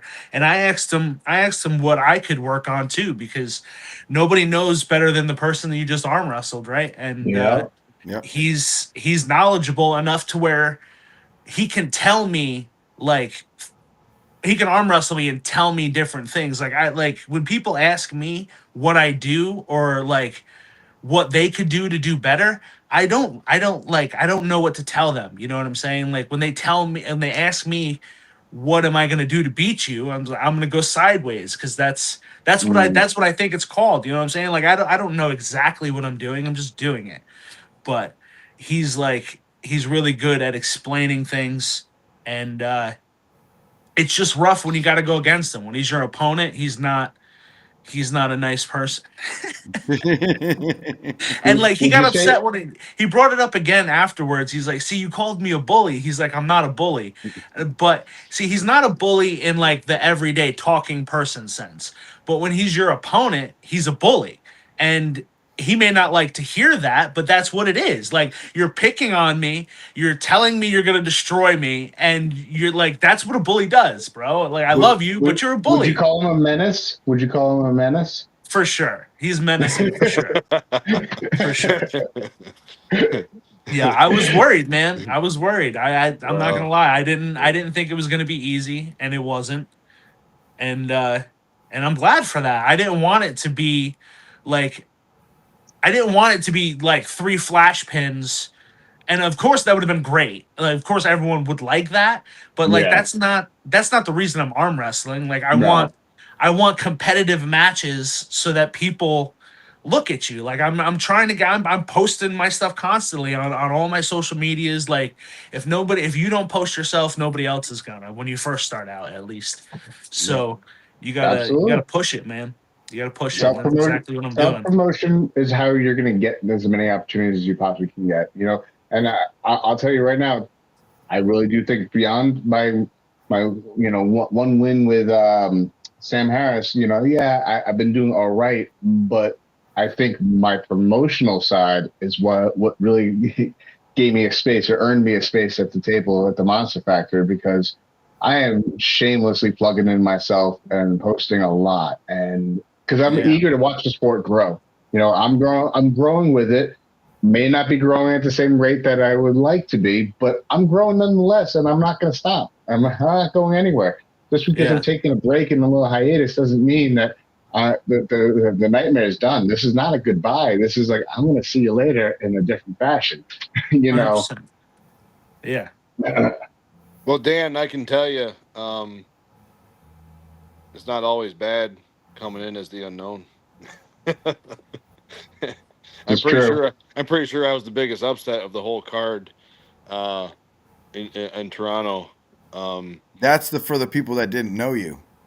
Well, a lot of For the people. guys that know you, like didn't. me and Dan, then yeah, I knew you were going to smash already through. knew what was going to probably happen. Yeah, well, they didn't. And I mean, what were they going to do? Train harder? No, you're not going to tighten that up in that amount of time. No.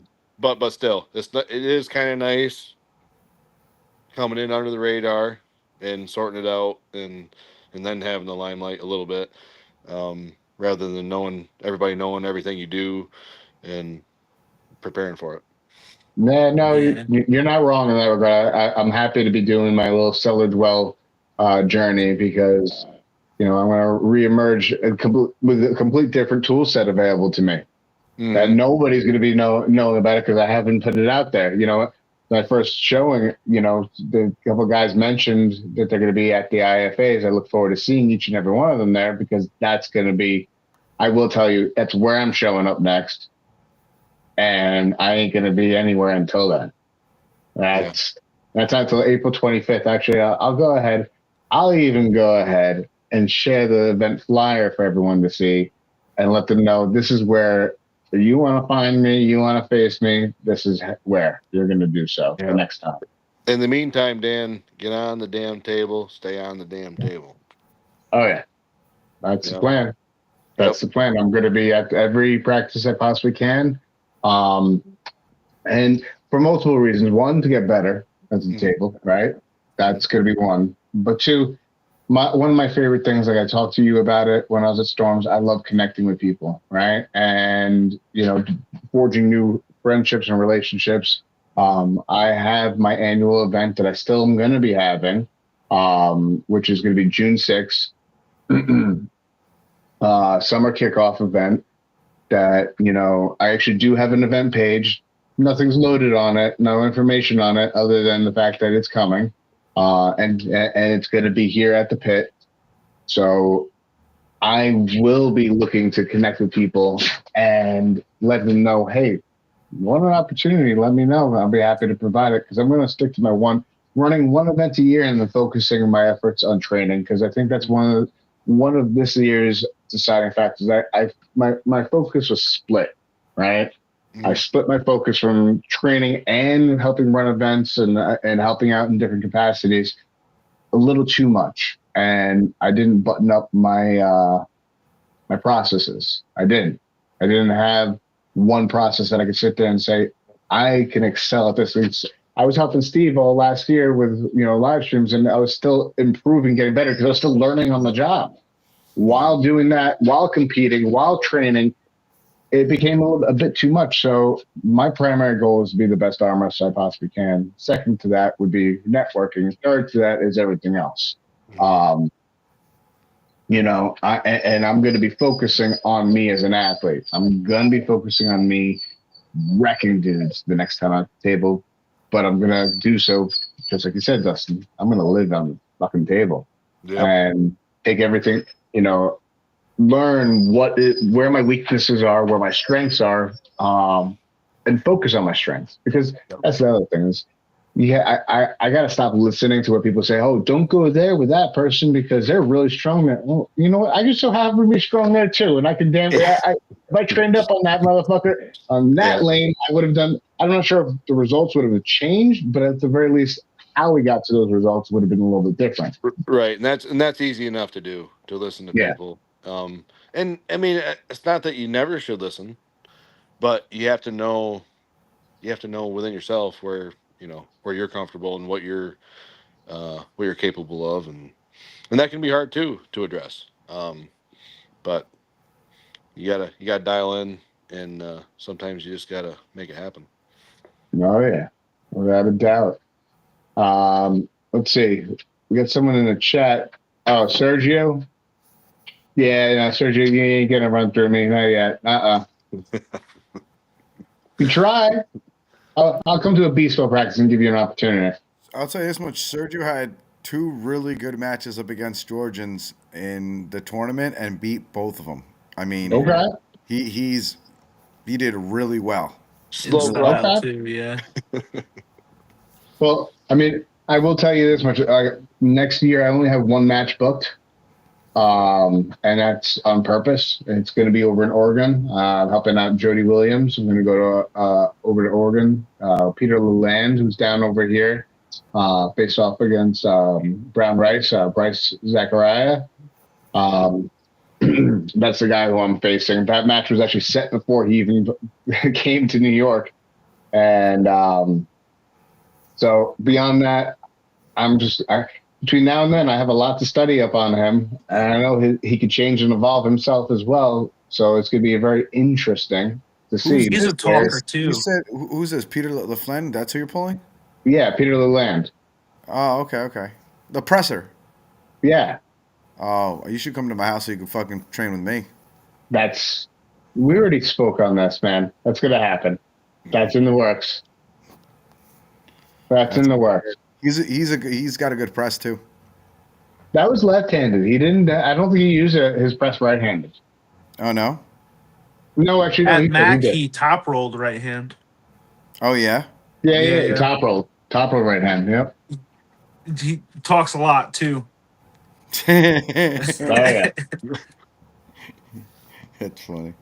But I think the one thing that I learned from this weekend is that as good as your game plan may be, if you didn't put the work in the right place, that game plan can fizzle out, and you need to have a second or third, like Dustin said. You need to always have, and you need to train it up and be prepared to do so, and practice with people who understand what that means. Yep, exactly.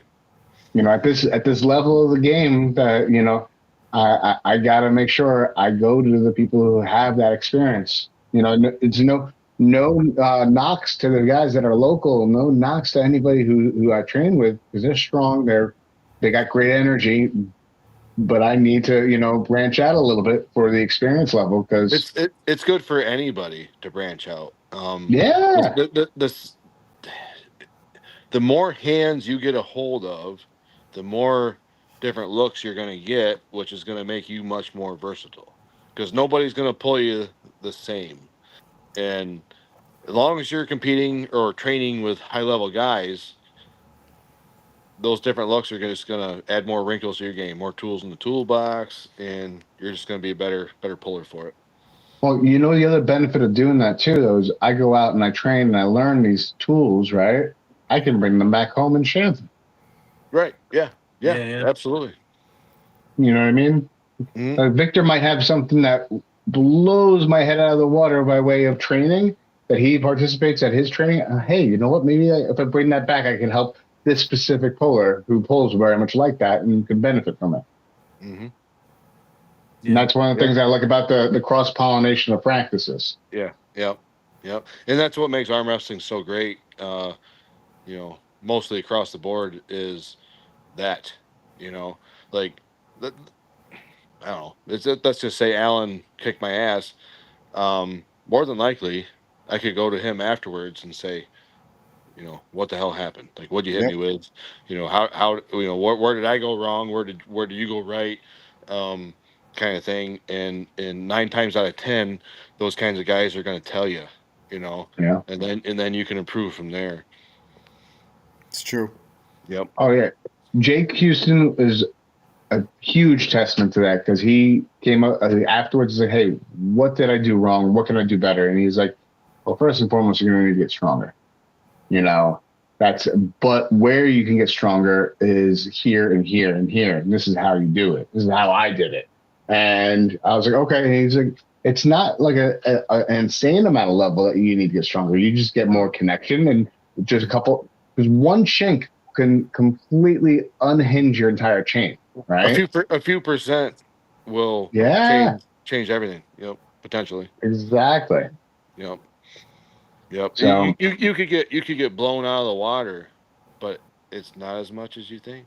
You're not light years away. You're millimeters away. You're right there. It's just a matter of adding just a little bit more here or there, and you're in the match. exactly. It's easy to get discouraged that way when you lose, but it might not be as far as you thought it was apart. Eric actually brought up a good point, and a lot of people have been saying it. Arm wrestling is a strength sport. Sometimes you just gotta get stronger, and not easy doing so. Being a natural athlete, I don't think I'm at my upper levels of strength yet. I can get stronger. I think I can, as long as I focus on getting stronger in specific lanes. It does make a difference to do so. I think, not to cut you off, Dan, but Yeah. I really think that, and maybe this is just me specific, maybe it's not across the board, but I tend to think it's more than people think. It's not your bench press. It's not your curl numbers. It's not your squat. It's not your deadlift.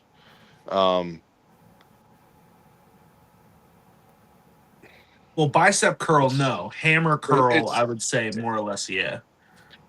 well, Because it's a lot of the brachialis. let me get my hand in the damn frame here. But it's rise, cup, roll. Yeah. You're working on those little movements here, roll and rise, fucking sink, all those things. If you just focus on those, and like for me, like I told you coming into this, that's been I've been training 7 days a week. I got Let 2 me ask days on how the.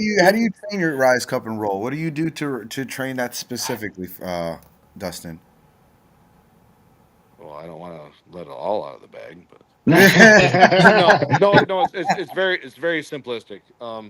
I do the Devon style on a loading pin with a martial arts belt, sitting at the end of my bench press, my bench, and I'm just pronating and rising, and my pronation is high knuckle or play with your angles, guys. Like it's not boiler. It's not. It's got to One be size this or it's fits got to be all, yeah. that. Play with high knuckle. Play with mid hand. Play with low hand. Play with real low hand, like your low hand top roll, like wrap around the wrist. Your rise. Play with between your punching knuckles and your other knuckles. Play with across the punching knuckles. Um, Hit all those little freaking spots. And I can say that because I use it as a rehabilitative exercise. Like I'm not moving a lot of weight, guys. I promise you. I'm not moving a lot of weight. I pull as hard as I can twice a week. So the other 5 days of the week are rehabilitative. And I look back at like John Brzenk, talking about in the early days of he only lifts weights to rehabilitate himself to pull as hard as he can at the next practice. Well, that's kind of what I'm doing, but I'm doing the lifts that make sense. High reps or not, it still adds up. It still accumulates and adds strength.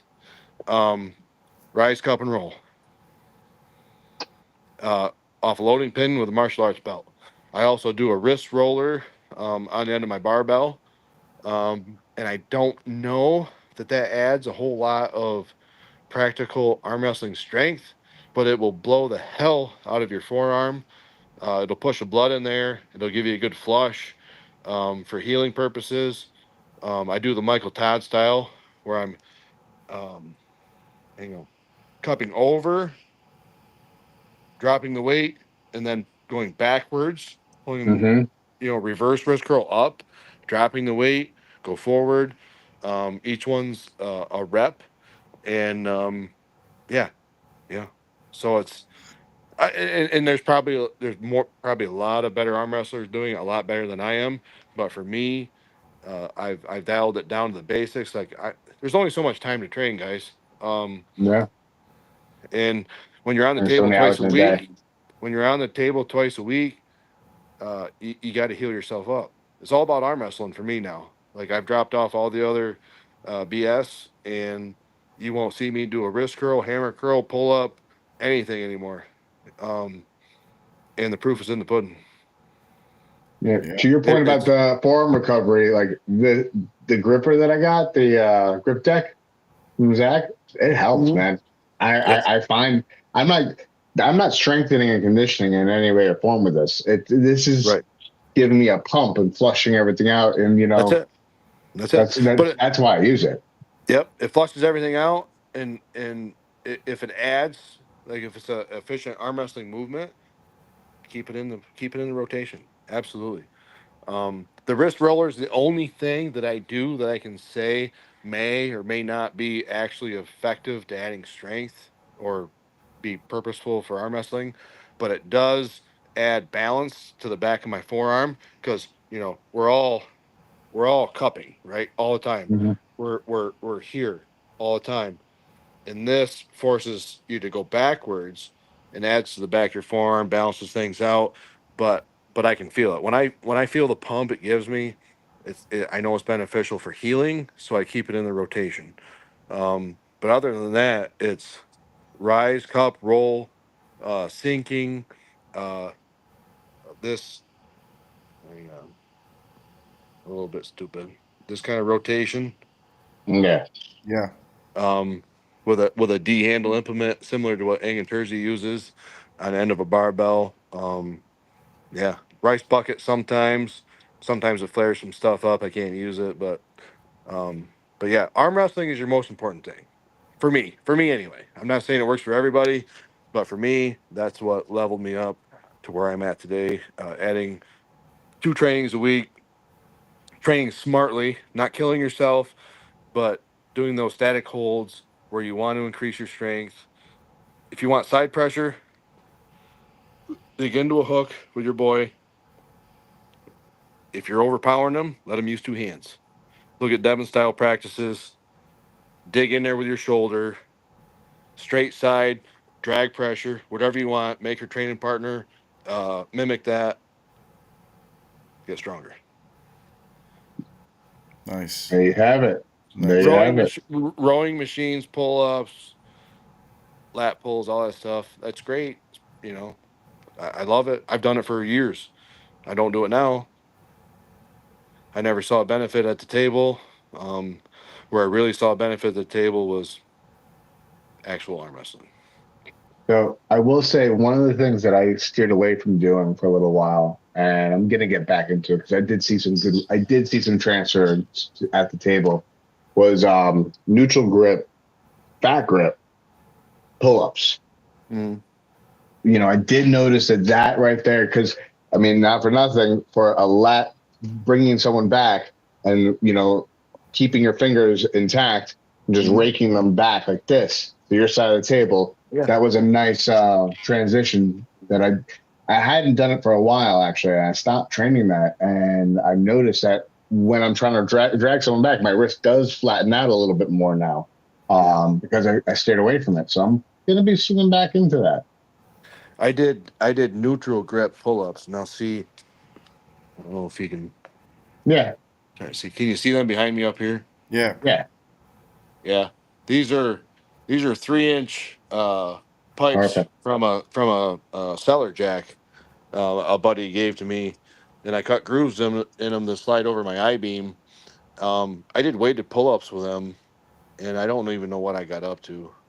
I did 3 plates a bunch of times, but I got a little heavier than that. And you can feel where it'd be beneficial to drag someone down.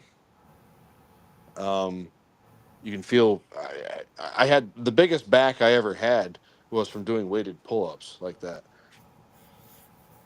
But where I got strongest was actually arm wrestling Yeah. and training in those movements. There's nothing that will mimic arm wrestling perfectly except arm wrestling. Get on the table, Yeah. you get good training partners that understand where you want to go, and go to work. Um, 2 hands, 1 hand, don't matter. Just get it done. Find your lane, work on what you want to work on. Uh, a lot of these things we do in the gym, they don't mimic arm wrestling perfectly. Yeah. Um, No, you're right.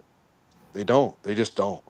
Arm wrestling for me, and I say for me, I'm not saying this works for everybody. I ain't gonna promise people listening it's gonna be great for them, but it's what turned the corner for me is get on the table, people to understand what you want to accomplish, and get it done. Find the angles, find the resistance. Um, you know, whether you want to work in the defensive or neutral or positive side, and go to town.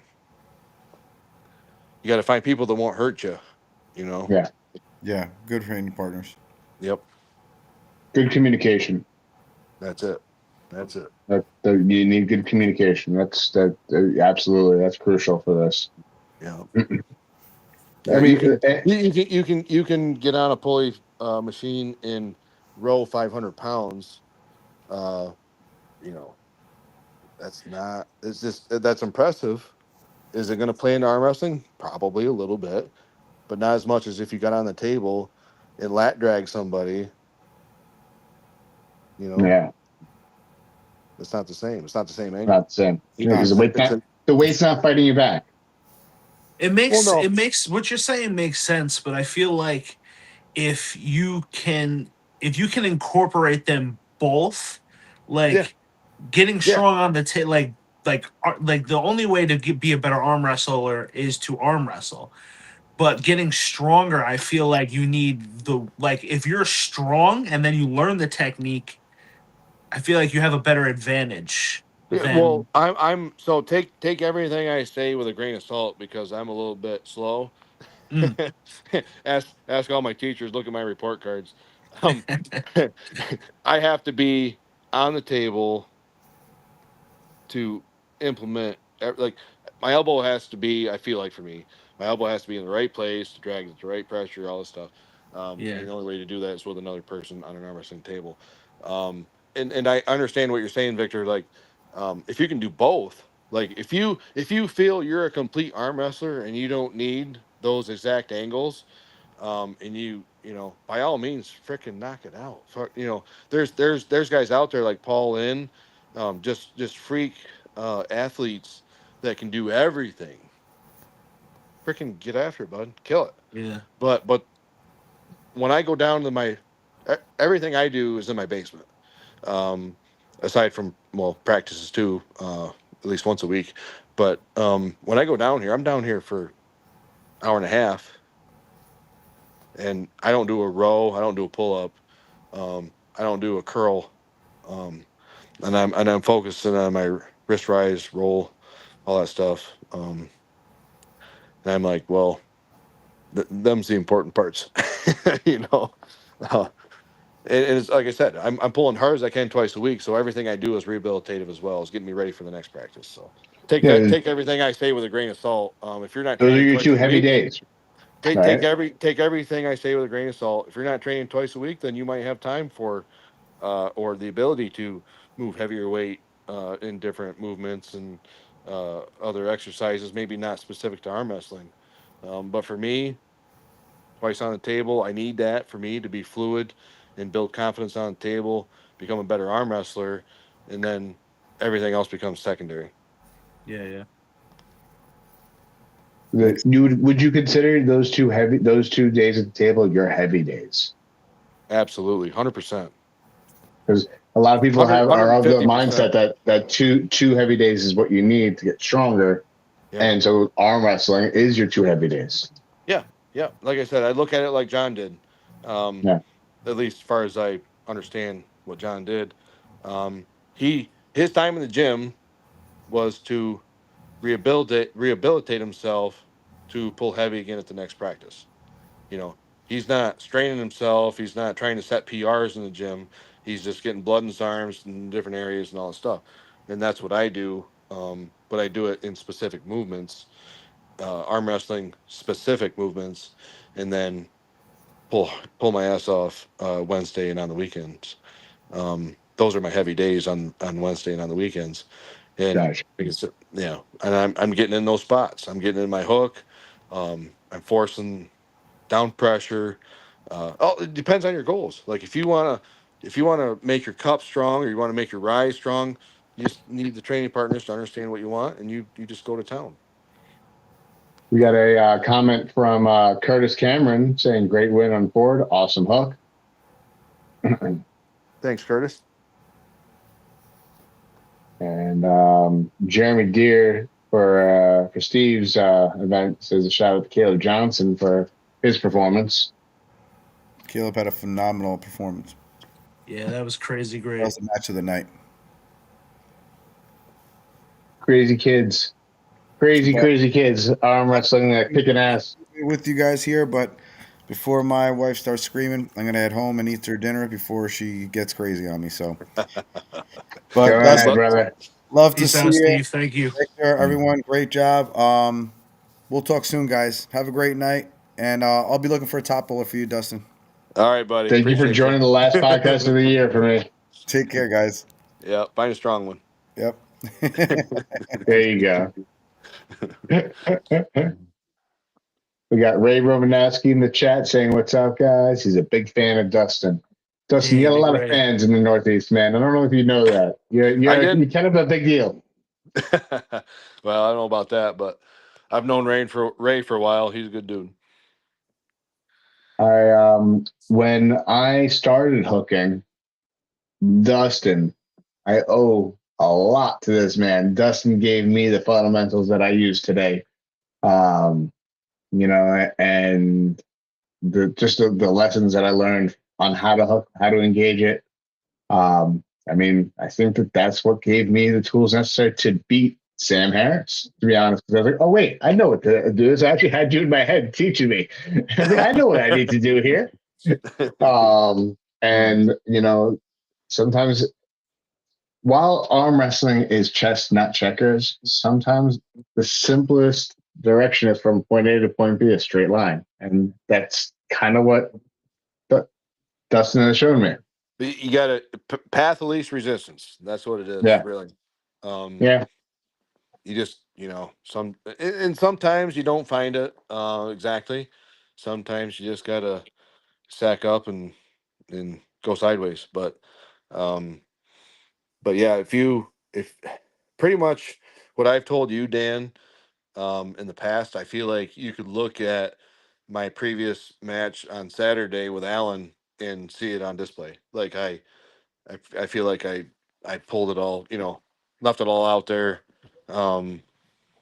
Initiation through Alan did surprise me that I couldn't finish cleanly. Traditionally, I had to press, but you'll have that based on your opponent.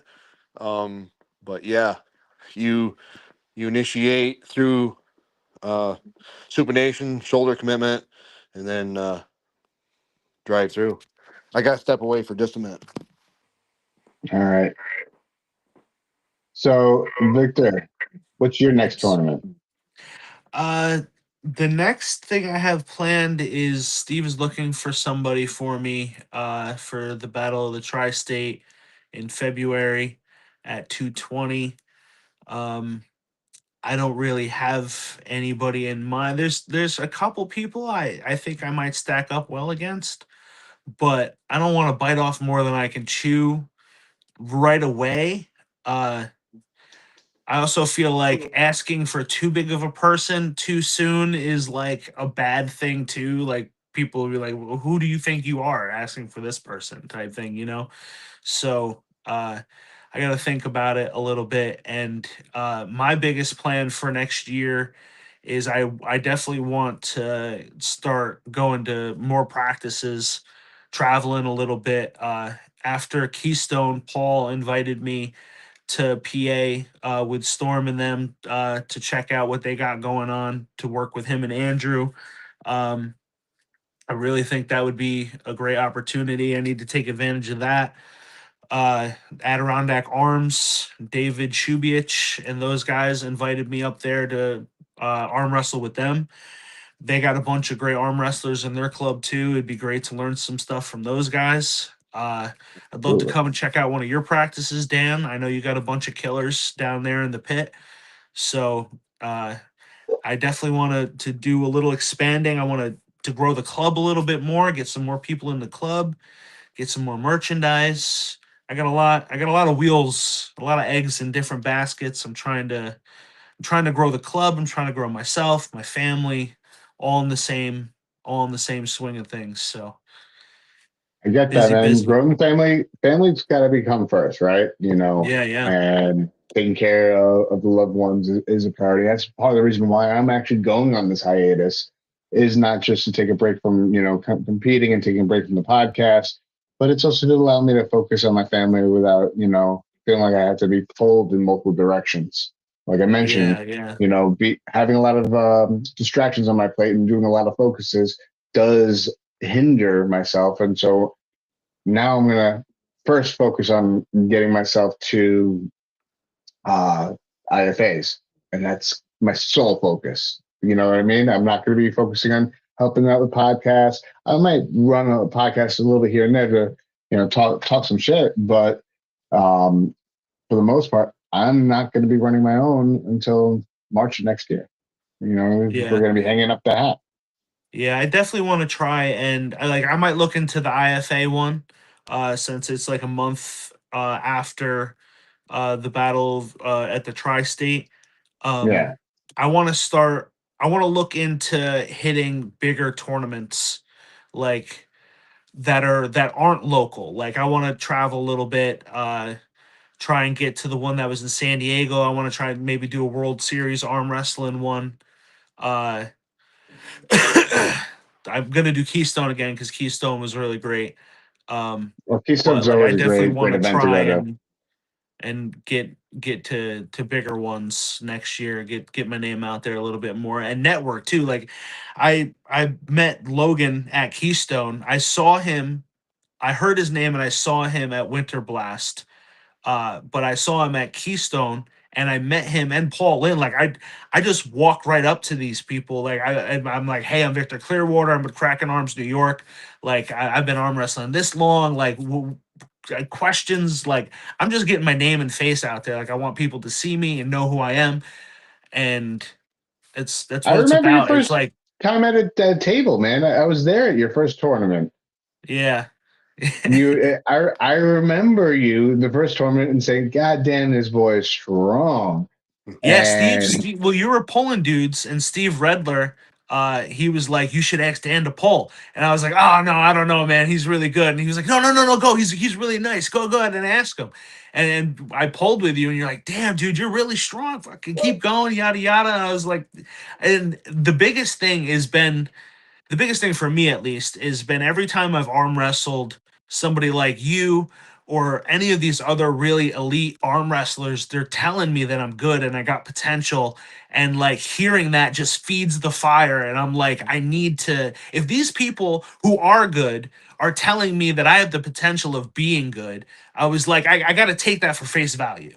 I have to take it, and it would make sense. It would make sense not to do this or to push or at least try. I gotta at least try. If I don't try, I don't know, I can't not try. I appreciate the compliment first and foremost. And secondly, you are good, and you're going to keep getting better. That's all it is to it. I mean, Appreciate it, you, man. I started at 34 myself. I'm 39 now. You said you're 33. You know what? If you keep putting in the energy you're putting in, I know you went through a little bit of a weight loss journey as well. On top Yeah, of it, yeah. like you've transformed yourself tremendously in a fairly short period of time, and I'm excited to see where you go from here. Yeah, man. I appreciate the support. I really do. Everyone's support really means a lot.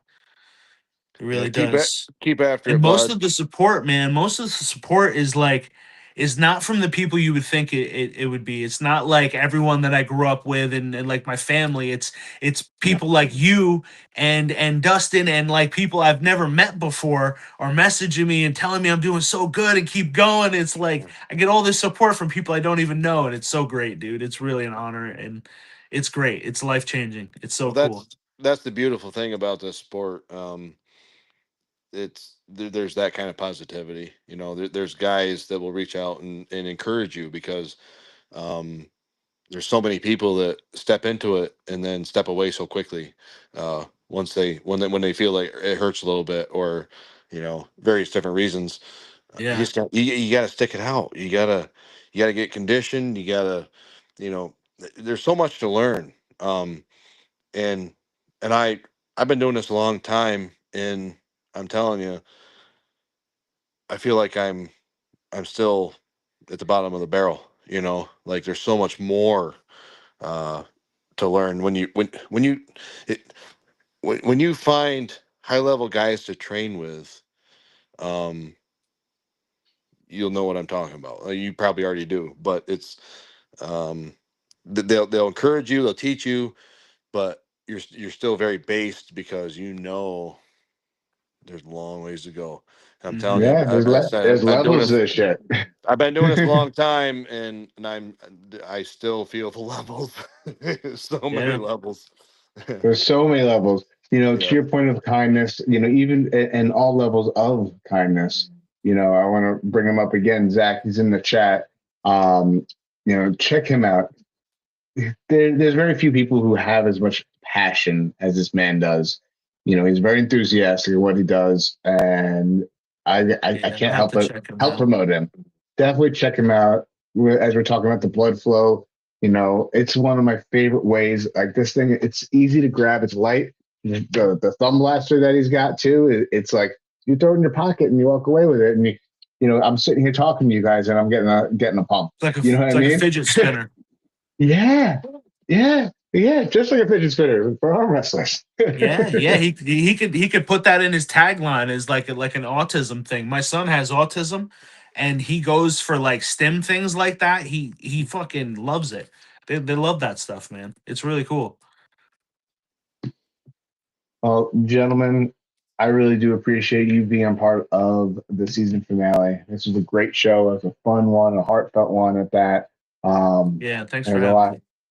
a lot of influence, a lot of impact that you guys, talking with you, Victor, getting to see you and watch you compete in person just a couple weekends ago, and seeing how far you've come in such a short period of time. It's a pleasure to watch. And then to get on the other end of that spectrum, to get knowledge and information from someone like Dustin and the other guys that were on screen earlier, it's unreal.